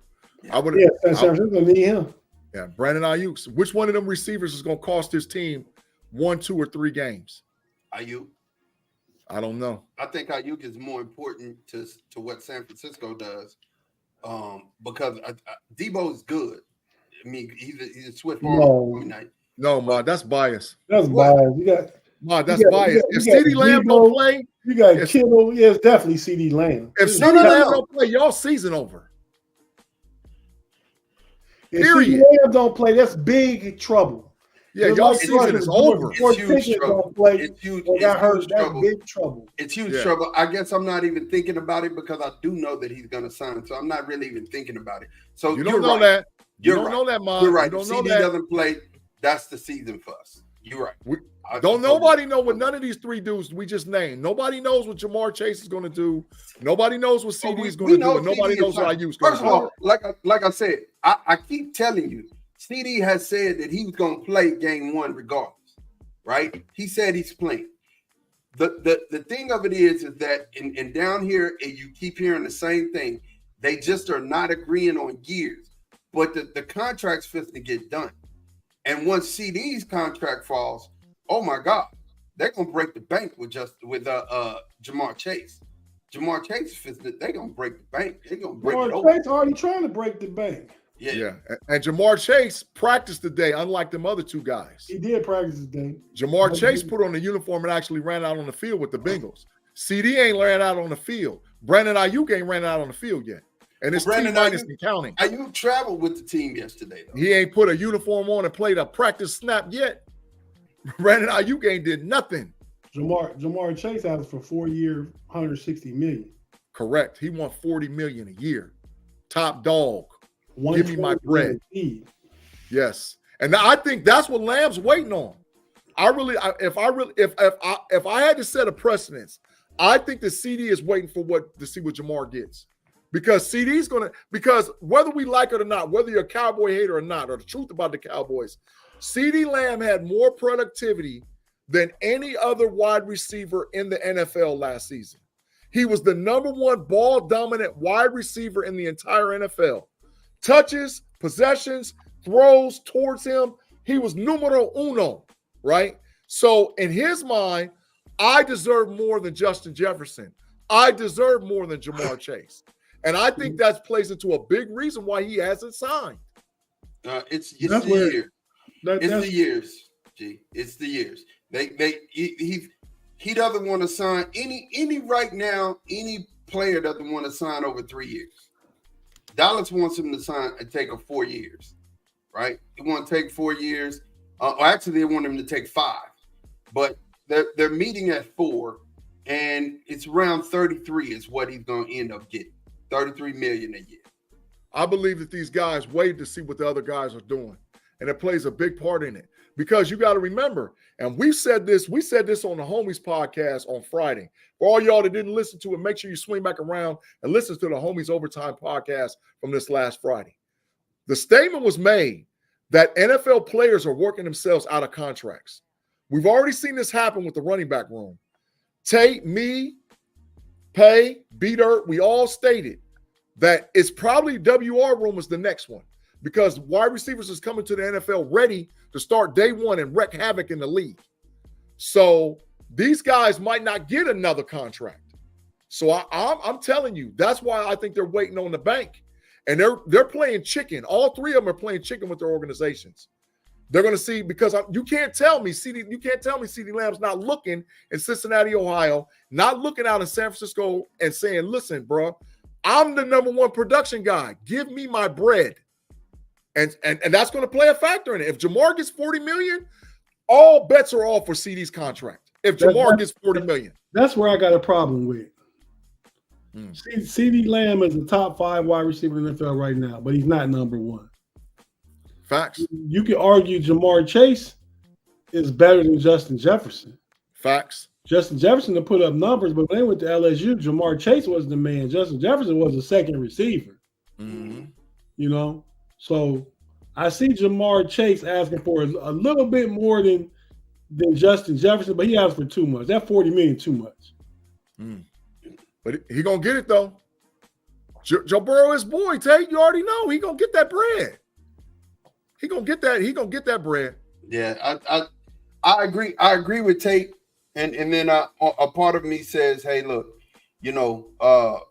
NFL players die around 55, 60 at a higher rate than anybody in any other sport. So get that money while you can, take care of your family, and that's what that is. I'm all for the players getting their money, man. But we talking about the difference in you won 40. Well, Jamar Chase could maybe get 40, but if he got 36, that would be fair. He'd be the highest paid receiver in the league.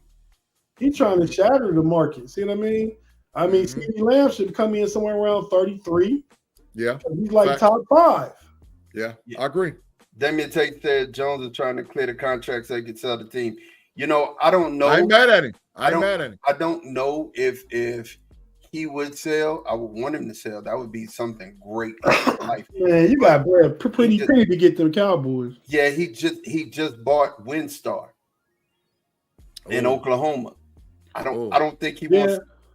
I don't think he want to quit. You know what I'm saying? That made and it's a Cowboys branded casino now.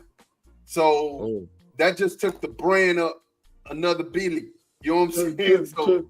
To answer Tim Lyons' question, yeah, he ready, Tim. He ready right now. Hey, we got a Jeb Armstrong, man. Got a question, man. He says, should I trade Puka Nacua for Marvin Harrison Jr.? My quarterback is Kyler Murray. Absolutely trade him right now. Yeah, I would too. Yeah, right now. That's a beautiful stack. That's a double up. Ain't nothing like that stack. Trade it right now. And I think Marvin Harrison gonna put up comparable numbers of Puka Nacua. I think a healthy Cooper Kupp is gonna take away from Puka Nacua. He ain't gonna do everything he did last year. Facts. Yeah. So let's do this. Let's do this. Let's talk, since we were going to talk about that last, but let's go ahead and jump in right now since they're asking these questions. Fantasy. We got that fantasy juice. We got it. You're talking to 3 champions. One of us got 2 championships. I should be the 2. That's big trash. We just talking about what is. We're just talking about what is. I can only say what is. All right. So fantasy strategy this year, is it do we go wide receiver, running back, or wide receiver, running back, wide receiver? Is that how we're drafting this year? What is you guys' draft strategy? It depends on what type of league you play in. Well, no, I'm gonna go ahead and ask. I'm gonna ask Tate first. Get your hands back. I'm gonna ask Tate first. He's gonna say the same thing I say. Go ahead. What would be your strategy this year? You going wide receiver, or a wide receiver, running back, wide receiver? Are we going 3 wide receivers, or are we going 2 running backs, 2 wide receivers? I typically go running back first, man. I feel like, to a point, depending on where you pick. If I'm picking 8 or 9, I might not go running back first. But I'm picking top 5. I'm going running back first. Because I feel like wide receivers, man, you can get a team second and third wide receiver that can give you a great season. Facts. You ain't gonna get no second, third running back get a great season. Facts. So I've always built my team around the running back. Last year I had first pick, then won it. I took Saquon Barkley over Christian McCaffrey. My bad, but Saquon Barkley had a decent season. I made the playoffs. Christian McCaffrey was also the player of the year, but he also get hurt all the time. He just didn't happen to get hurt last year. But yeah, I always go with the running backs first, man, especially if I got a top 5 pick. Now, if I got around 10 or 11, I could maybe take a receiver. You know what I mean? But yeah, I build around running backs first. Big G, for those people who are just out here and they're just in first-time drafters, or y'all in the league and you don't really understand it, when is it appropriate to draft a quarterback? So there's only, in my opinion, 4 quarterbacks that deserve a look before your 3rd pick, in my opinion. No, I'm at 5. I take that back. Joe Burrow, Josh Allen, Patrick Mahomes, CJ Stroud, Jalen Hurts. Those are the only 5, because I wouldn't even pick Lamar Jackson before your 3rd pick. Well, if you're at the 3rd, if your first 2 picks, and you're looking around between pick 2 and pick 3, depending on where you fall, right? If you're late, like if you're late, take how you get the number 10, and then You wait 4 picks in the next guy, or you're the number 11, you wait 3 picks, or you go back-to-back with 12 in the next one. You got to take a legitimate look at a big-time quarterback at that draft pick. But only those guys, only those 5 guys should even be a thought pattern. So what round should we, what round is appropriate for drafting a quarterback? CJ Stroud would not be, or Joe Burrow would not be a bad pick at round 2 going into round 3. But somewhere between round 2 and round 3. But it's only 5 quarterbacks that deserve to be in that conversation. Only 5. Wow. So you say the earliest I'm taking a quarterback is round 3. The earliest. Yeah, that's the earliest. See, maybe round 2. Maybe round 2. I say it's appropriate round 4. That's just 4 or 5. Not round 4. You're cooked. I'm not. Yes, you are. If you wait for, because like I said, there's only really 5 dog quarterbacks in fantasy, and then there's maybe 2 or 3 that's right on the cusp. Quarterbacks is like we talked about wide receivers. You can get a quarterback, the 8th quarterback, and still gonna put up that production that's gonna get you points in the league anywhere between Detroit's quarterback 25 and 30. The Rams quarterback, yeah, Geno. I ain't taking Geno. We're talking quarterbacks late, right? They got Geno slated for the first week to give you 18. You know what I'm saying? I'm going double up running backs. The only guy, and there's only 3 players that I'm not going to go double up running backs with the first 2. I'm just trying to give some advice because some guys ain't going to be able to get to those picks. There's only 3 guys that I'm not going to take a running back with my first 2 picks. Only 3 players. 2 more questions left. 2 more questions left, you guys. Defense. When do you draft the defense, and whose defense are you drafting? Round 5. I'll start with you, Tate. Oh, go ahead. Honestly, probably round 6 or 7. Because in our league, defense is weighted heavy. Defense will score you 30, 35 points with turnovers and sacks and interceptions because it's juiced up for our defense to make it more in balance with the rest of the players. So in our league that we in, I say round 5 or 6. I'm already told Big G I'm taking the Steelers in round 1 though. If Tate takes the Steelers in round 1, he's cooked. But listen, round 5. I already told you round 5. And Big G, I'll never be cooked. Man, I can sit out the first 2 rounds of picks and still win the league. Yeah, okay, time out. I'll make let's do a corner time bet. Yeah, because there be some suckers in the league, bro. There be some suckers, man, they be going for that mess they talking about. Listen, for all the guys in some deals, bro, shady, boy. All the guys in blood in, blood out. All our league, blood in, blood out. This is our family league. This is what we get on with. Kevin gets no trades. I don't care. I'm vetoing it every time. Because he works dudes to death, bro. I don't know what he does. He works dudes, man. He pulls out some of the most spectacular trades I've ever seen in my life, man. Hey, that's a good word. And they are spectacular. You be like, what the? How did he get that? But it don't be like shady. It's not like they trading a bunch of bench dudes. It's Tate sees the vibe. But what it is, I done figured out his strategy with that. What he does is he puts his feelers out for 2-3 dudes at the same time. And he's like, man, if I can get this one to bite on this one and this one to bite on this one, then I can bring my team back together. And I seen him do that. I seen him make like 3 trades in 1 week. And I was like, man, how is this dude? This dude is unbelievable. Hey, so who was the original, me or Omar? You, dog. As far as fantasy, man, you be working cats, bro. I'm telling you, you be on that phone, bro. You don't mess around. You talking about the getting the text and the messages and all whatever else. Oh, fantasy, bro, you about to go neck and neck with me because you're gonna be working that horn. You're gonna be working that horn, bro. I already know. So my last question is, you guys, we all know that running backs. Tate just made a good point. Running back, it's harder to find a productive running back in late rounds than it is in early rounds. And you should early jump on a running back. And there are a plethora of wide receivers out there. I just want everybody to know there are so many wide receivers out there. And like Tate said, the second team wide receiver it could give you a really good season. right? And then you always have the boom or bust people, like the guy down in New Orleans, I forget his name, wide receiver who just goes ham for 3 or Chris 4 Olave? games. No, he goes crazy. I forget his name. You know, it's a different name. Y'all know it. I know it when you say it. But Marquez Galloway was the dude that used to hit for them all the time, and now he gone. No. I'm gonna tell you. Go ahead, keep talking. Yeah, New Orleans wide receiver. So you can find a boom or bust guy like that, and there's always going to be somebody who steps up that you don't expect. I'm going to give you, and then I'm going to ask the guys. But the most crucial thing in fantasy football is working. Rashid Sheedy. Sheedy. That guy. He hit for like 30 points twice last year. You were like, oh my God. And you were scrambling to get him.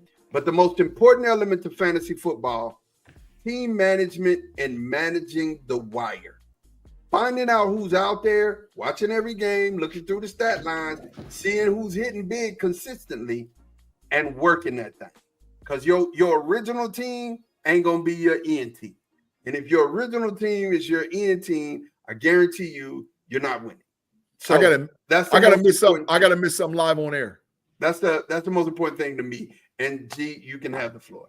Kevin Tate is the most wire-watching fantasy football player I ever seen in my whole life. I'm telling that on live air, live podcast. For all that, once again, I'm telling you blood in, blood out, because we got some cousins, Che and them, they don't be paying no attention. They ain't watching that dang on wire. And see, Tate even watches how the numbers go, because if you get a guy this week, the next week you fall to the bottom of the pile. So he'd be like, nah, I'm waiting on this dude. I'm gonna wait because I need it where I can double up and triple up and get that top 2 or 3 wire pickup. That dude be watching that wire, bro. So I didn't have to take all of that into account. I'm telling you, I done studied him because I need a chip. I done studied him. I listen, I done studied. I understand who my oppositions are. You agree with what I just said? The wire is the most important thing. Okay. Absolutely. You better be on that wire. You cooked. Tate. You better be on that wire. The wire reset every week, though. And a lot of times I'm picking last. And I'm typically in first place for a lot of the season, at least one of the top 2 or 3 spots. So I can't just get a wire or get a waiver wire pick. I'm picking up close near the bottom because every week I'm in one or two place and they pick last. What are you talking about? Come on, man. I'm gonna tell you how you. I'm gonna tell you a secret. I know how you do it. I'm gonna tell you what you do is this, right?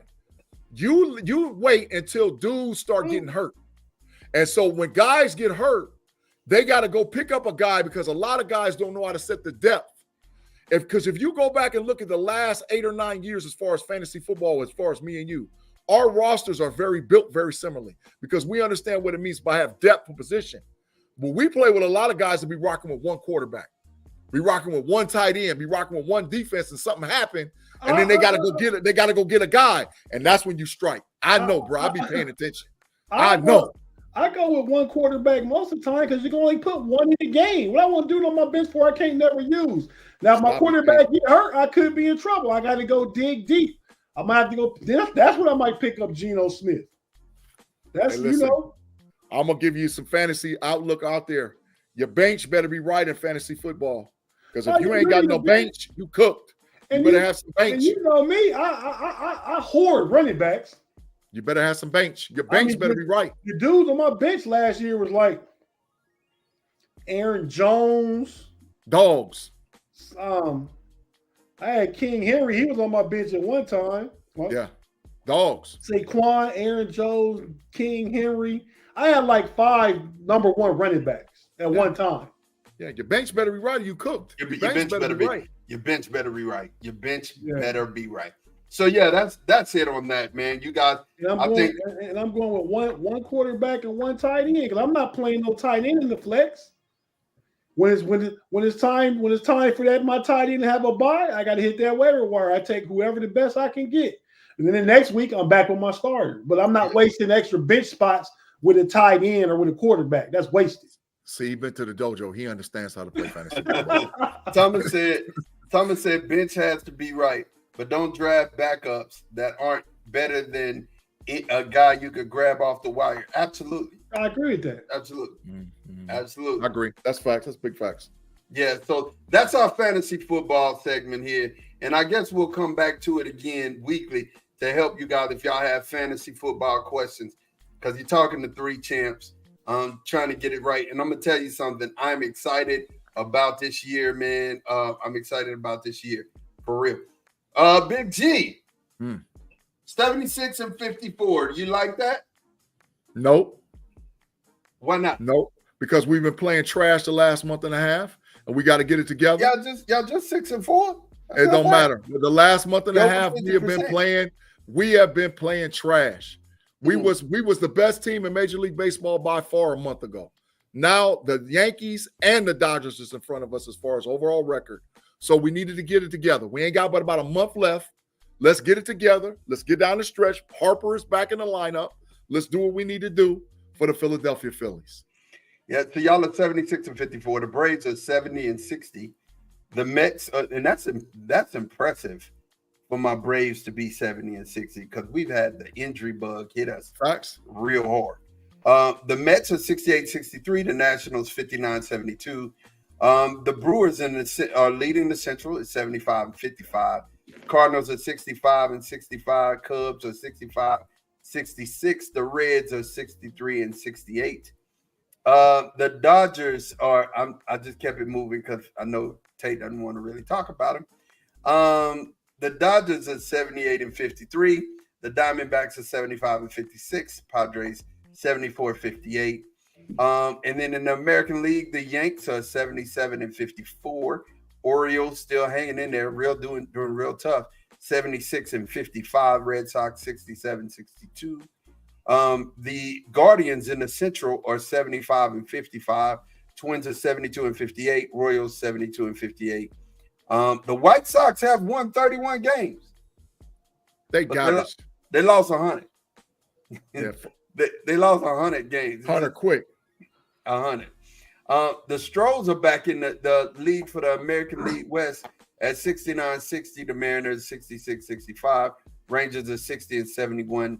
And that it concludes our Major League Baseball roundup. Now we're getting over into why you didn't ask me about the Reds? Because we already know. I already know what you ain't got nothing to say. You was like, even on Friday night, you were like, Cincinnati Reds right here. Big trash. Tate, are they dumpster juice? Did they get the dumpster juice? Oh my God. They was up 3-2 today against the Pirates going into and lost the game. Gave up 2 runs in the bottom of the ninth. They was up 5-0 the other night against the Pirates on Friday night and lost that game. Big trash. Is it the juice that seeps at the bottom of the trash can, though, Tate? No, because they got talent, bitch. You ain't gonna go that far. Okay. All right. I'm just They ain't go that far. They got talent. Okay. All right, you guys. WNBA, we'll talk. I'll give you the standings, and then we want to talk about a couple of players on here. The Liberty are 25 and 5. Are they just that good, bro? Yes. Yeah. They just that good? Yes. The Sun are 22 and 7. Third place is the Lynx, 22 and 8. Fourth place is the Storm, 18 and 10. Fifth place are the Aces, last year's champion, 18 and 11. A lot of injuries. The sixth place team is the Mercury, and the Mercury 16 and 14. The seventh place is the Fever, 13 and 16, and eighth place is the Sky at 11 and 18. All right, so we talked about this. Hey, look here, man. Shohei is that dude. So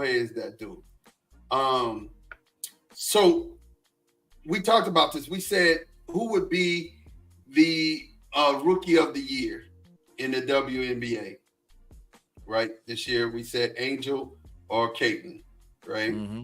And G, your statement was whoever gets to the playoffs. Well, right now both of them are in the playoffs. Facts. Right? So who do you think right now should be the rookie of the year? I'm gonna go with Caitlin Clark, man. Even though Reese has played outstanding basketball and she's on a historic pace, just like Caitlin Clark is on a historic pace. Her double-doubles, her points per game, her rebounds per game is historic. But Caitlin Clark, man, a little different, bro.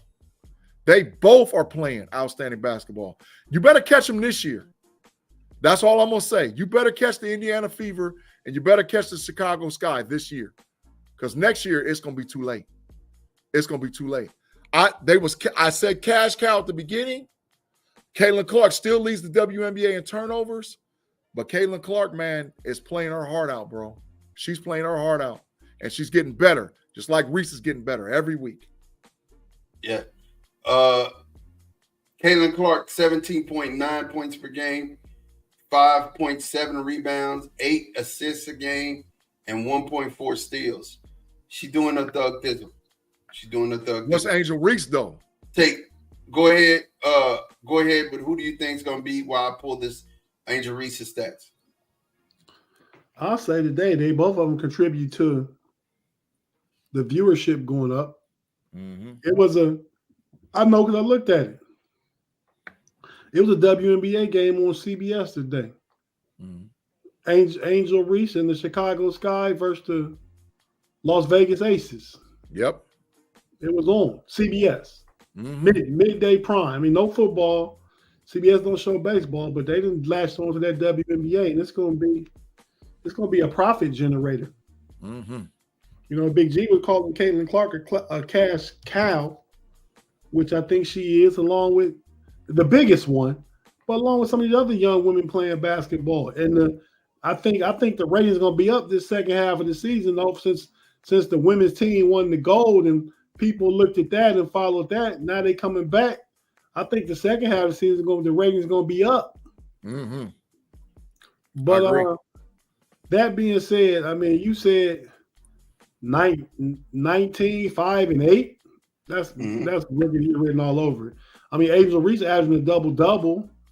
I'm guessing she probably like 14, 11, and probably 2. She's 13.6, 12 rebounds a game, 12. And, 1.8 assists and 1.3. I said 14, 12, and 2.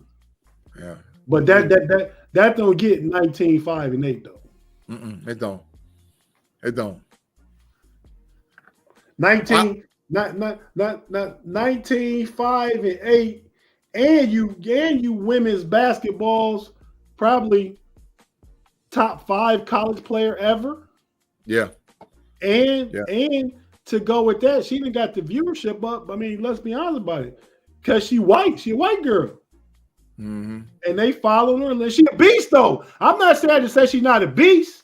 I'm just saying that to say she got more of a rooted fan base that's gonna follow her. Mm-hmm. She got the Midwest on lock. Angel, Iowa, Indiana, Nebraska, whole Midwest on lock. Yeah, she got the Midwest. Ohio, Indiana, like you said, Ohio, Indiana, Illinois, Iowa, Nebraska, Minnesota, Wisconsin, and Michigan is on lock. They are pro Caitlin Clark. She's a dog. Thomas said Angel shooting under 40% as a bug, though. That'll hurt her in the Rookie of the Year voting. That's think facts. And Caitlin probably leading the league in turnovers. That's facts.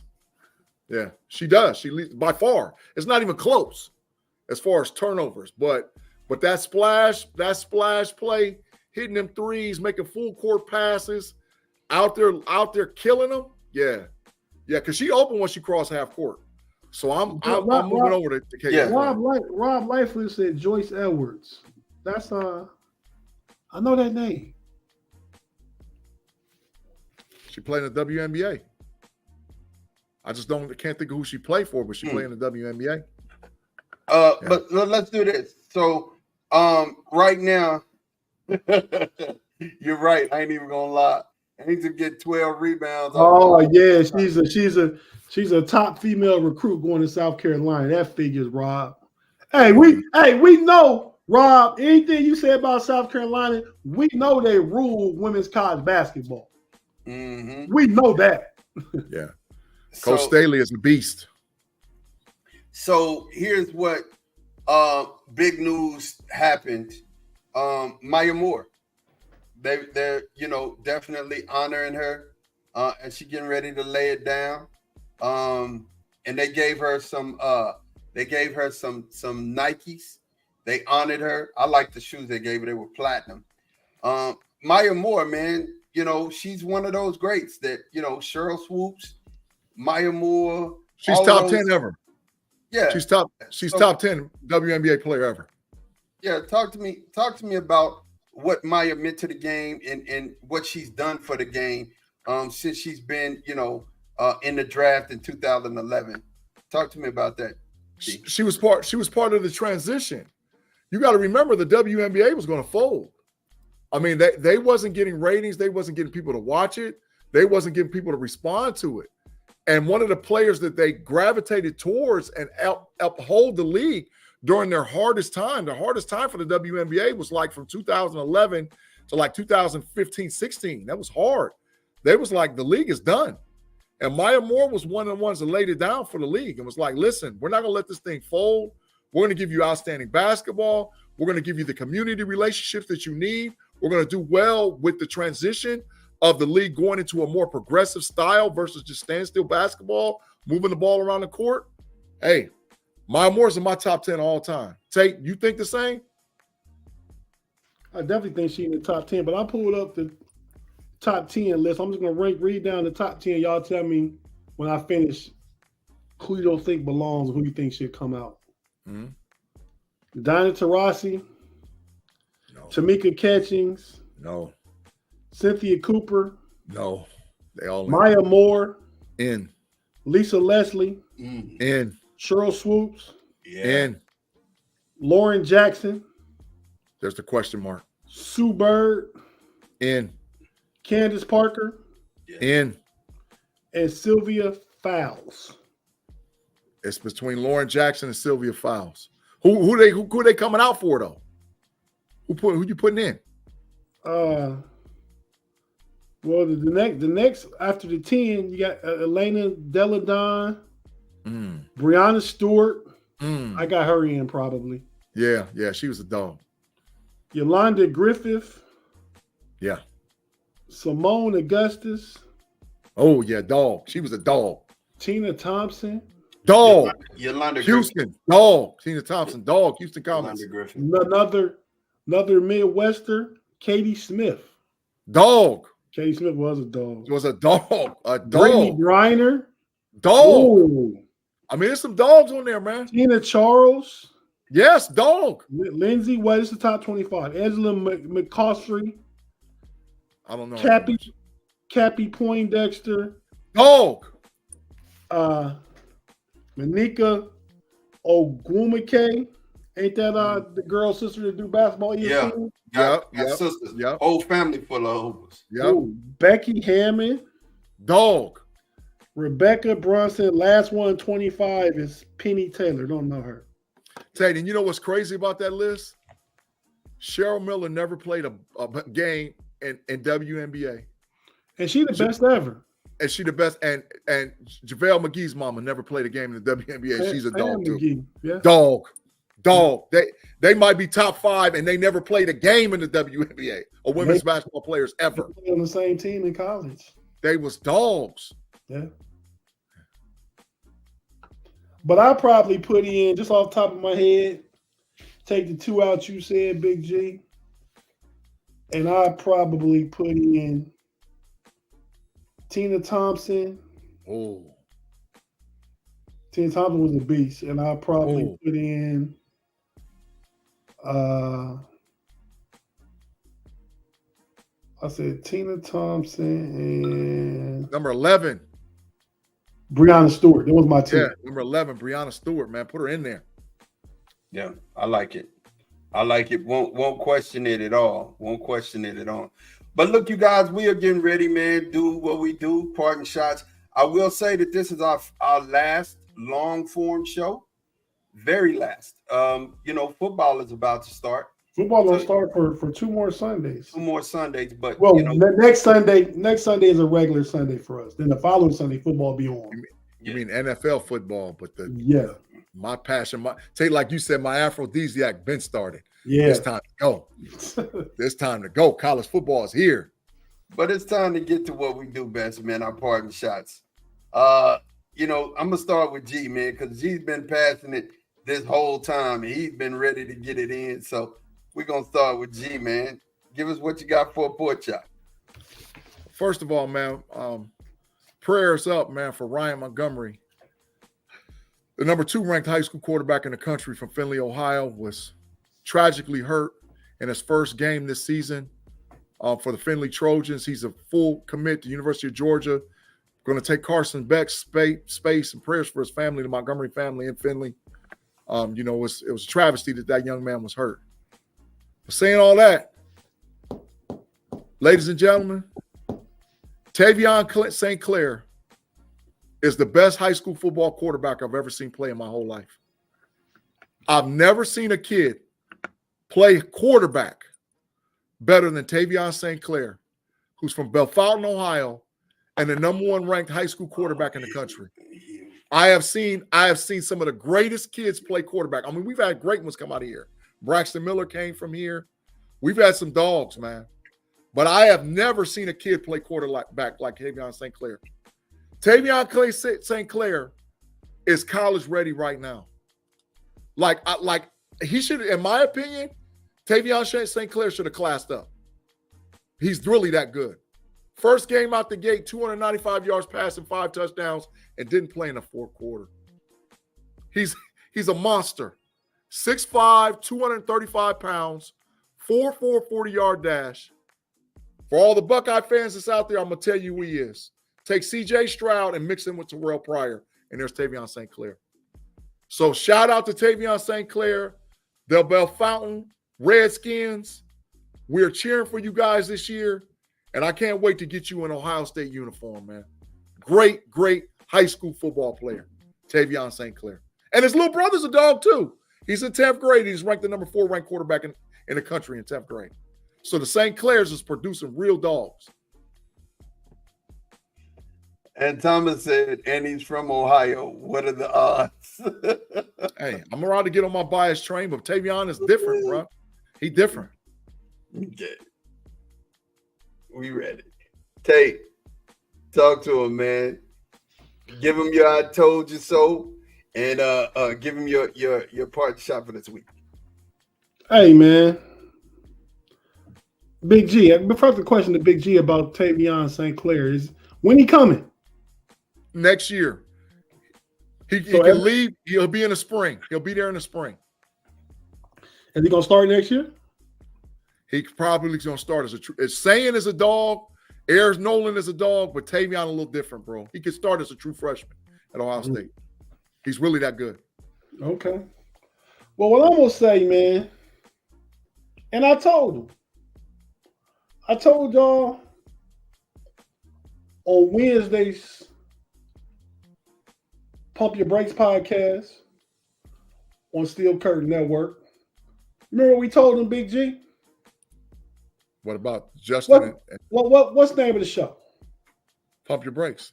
We told the fans on the show to pump their brakes. Yeah. Woe is the Steelers. Steeler Armageddon.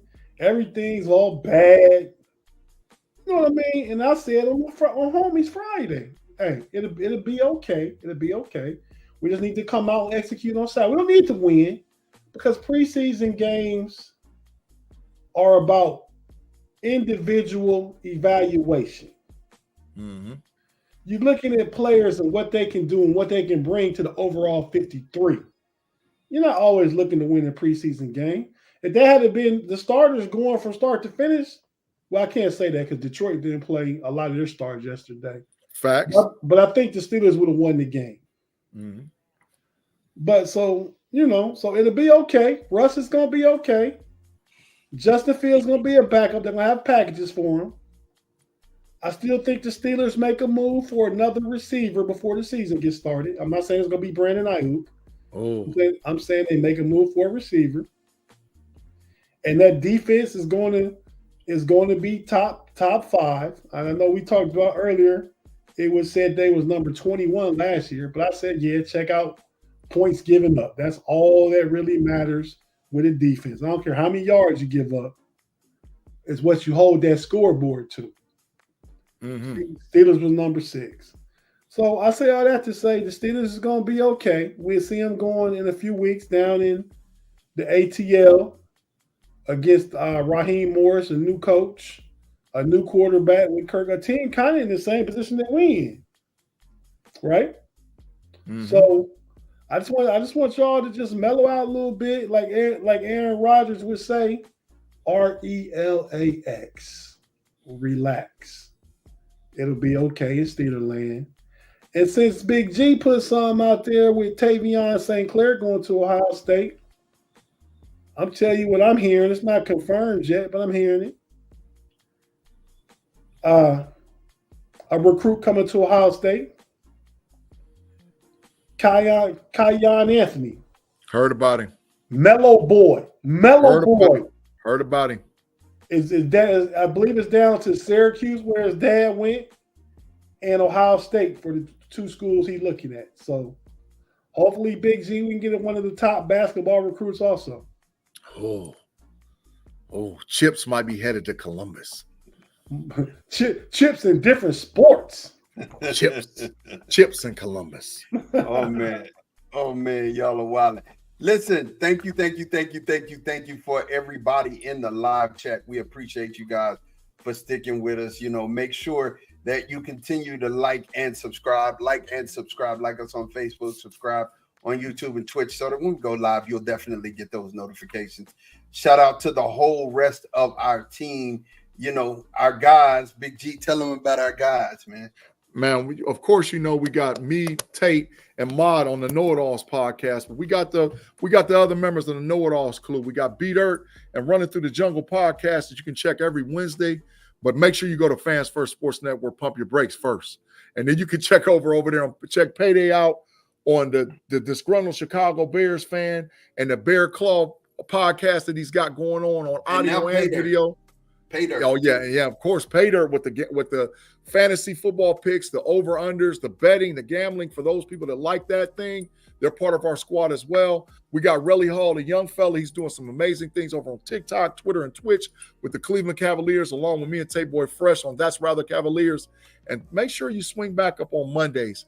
Tomorrow, I will be live with Andy P on the Level Up College Football Podcast. Week 0 is in the books. We got the week 1 preview. We got some big games week 1, including Clemson, Georgia, West Virginia, Penn State, and a couple of other ones. And Mod, we might get an upset. North Dakota State upsets Colorado.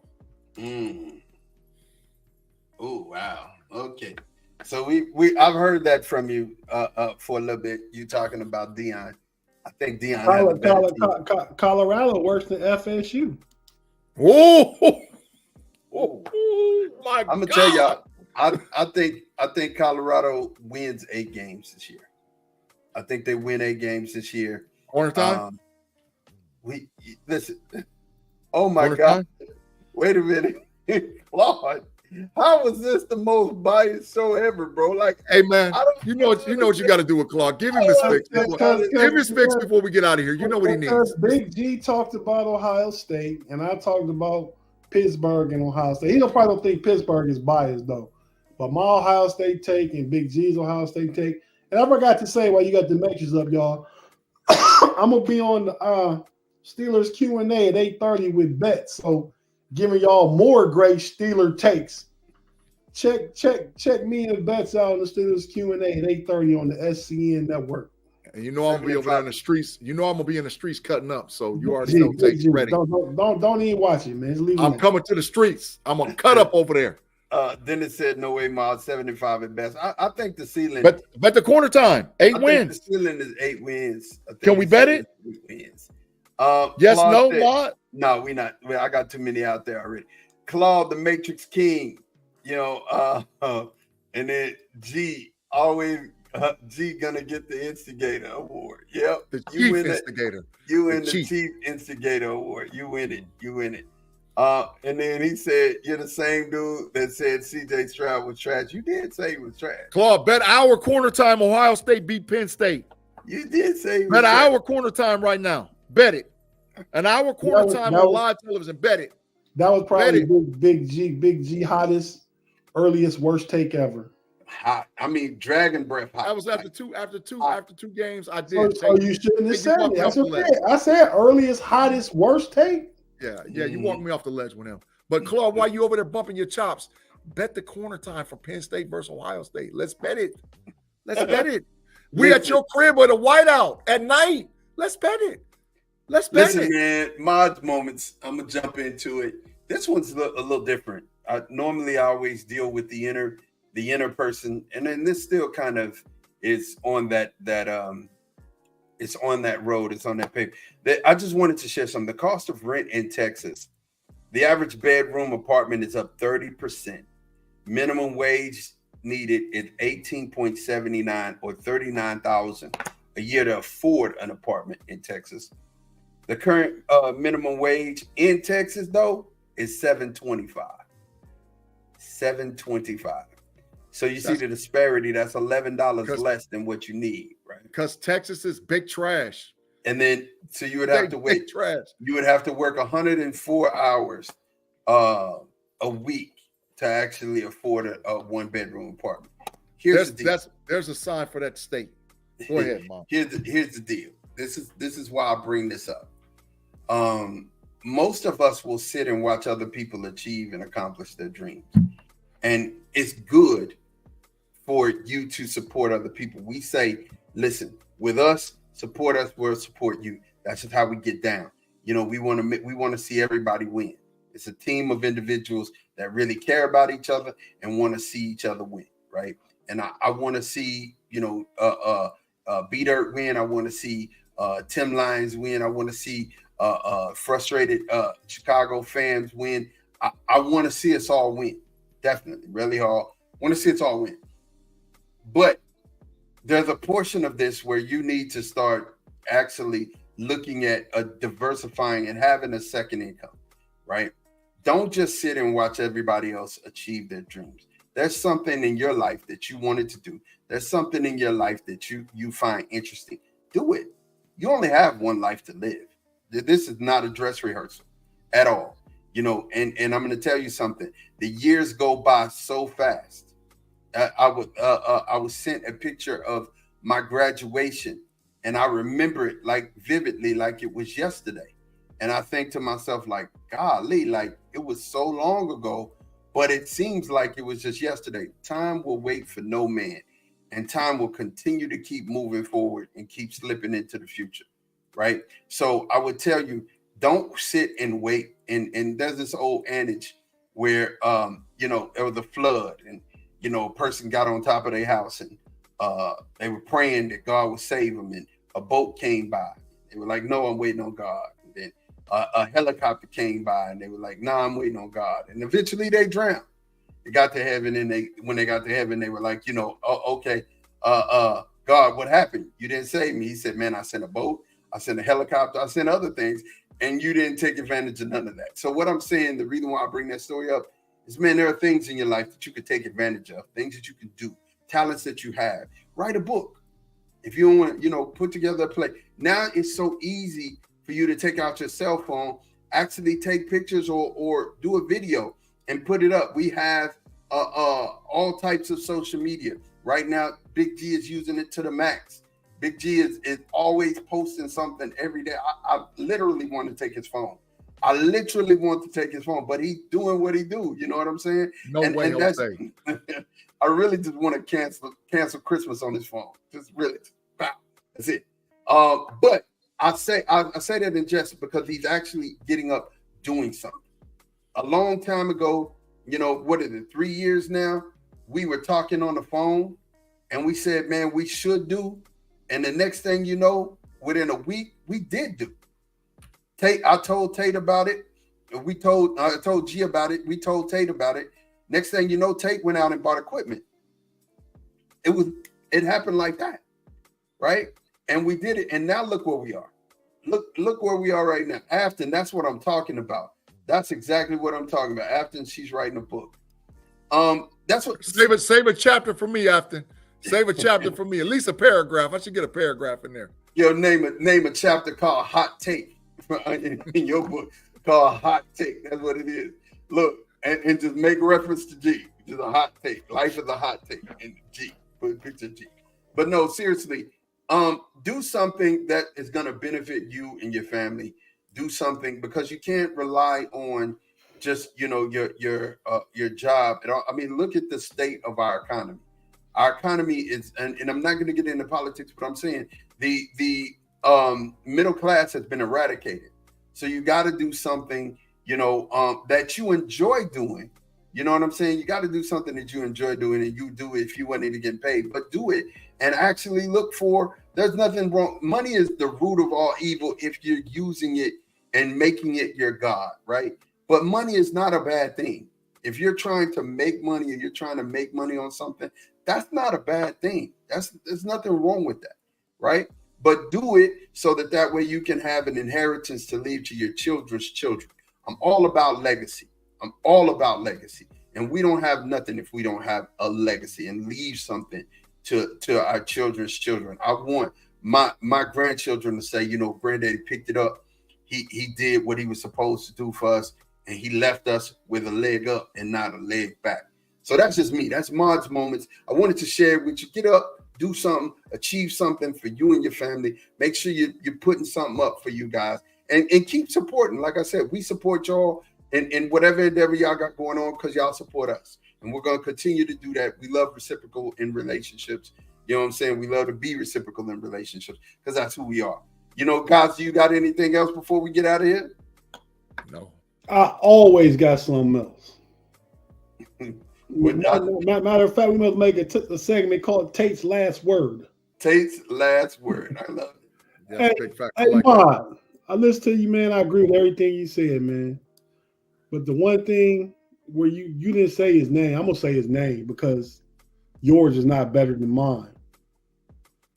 The governor of Texas is Greg Abbott. Garbage. You know who the governor of Maryland is? Mm-mm. Wes Moore. This what my governor's doing. What show is that? He rapping. Okay, all right. He out there hitting bar. Tate got the big fine. Yes, I finally got him. Y'all didn't hear it? I had it on mute then? No, yes. Yeah, it was mute, but we don't worry about it. We don't even want to hear it.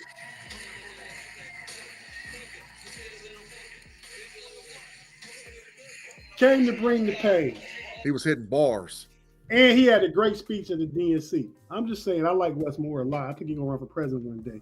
But so I just wanted to say my governor better than yours. That's all.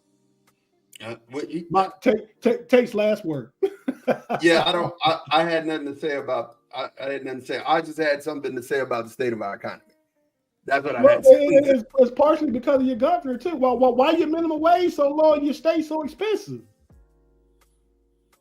You said minimum wage is $7.25. I don't. Yeah, I don't never. You need to make $18 an hour to get an apartment, to afford an apartment in Florida or a home in Texas. Yeah. In Texas. Listen, yeah. I don't never say nothing too much about politics, but I'm going to say this, and I mean this. 2 parts. Number one, if you don't vote, it's your own fault. Period. If you don't vote, it's your own fault. Number 2, pay more attention to your local politics than you do your national politics. Your local state, city council presidents, your mayor, your state representatives, and both the House and the Senate control what goes on in your neighborhoods and your communities and what goes on around you. So if you don't vote, it's your fault, number 1. But number 2, put the people in office that's close to you that dictates your city, your state, your county, your community, and your legislation. You got to have those people, the right people in the right spots. So vote first, but then make sure the people around you put in the right office. Man, Big G, you must have been talking to your wife. This is how I am all the time. I just don't really go that far, right? I don't go there all the time. Okay. Hey man, look, I'm gonna tell you, it was great hanging out with you guys. Make sure you tell a friend so that next week they'll be here and they can enjoy what we putting out here, man. Because the KnoItAllz be cooking, man. Hey, and all last week we was on 577 subscribers. Now we on 578. If anybody is within the sound of my voice and you haven't subscribed to the KnoItAllz podcast yet, please do that now. Hey, matter of fact, Tell somebody you know to subscribe. Be like, you don't gotta watch this. Give me your phone. Let me go to YouTube and subscribe for you. Yeah, just take their phone. Yeah, you don't gotta have no notifications turned on or nothing. Just subscribe. Just take the phone and do it. Do it. Hey, so, man. With that being said, I expect to be up to by 585 by next week. That's only 7. That's 1 a day. So come on, let's be honest, we should get up to 600 before football season starts. That's where we should be at. You know what I'm saying? That's where we should be. I agree. I'm just trying to put no pressure on nobody. Hey, look, but I appreciate you guys. Thank y'all for watching. We will catch y'all same bad time, same bad channel next week. Peace.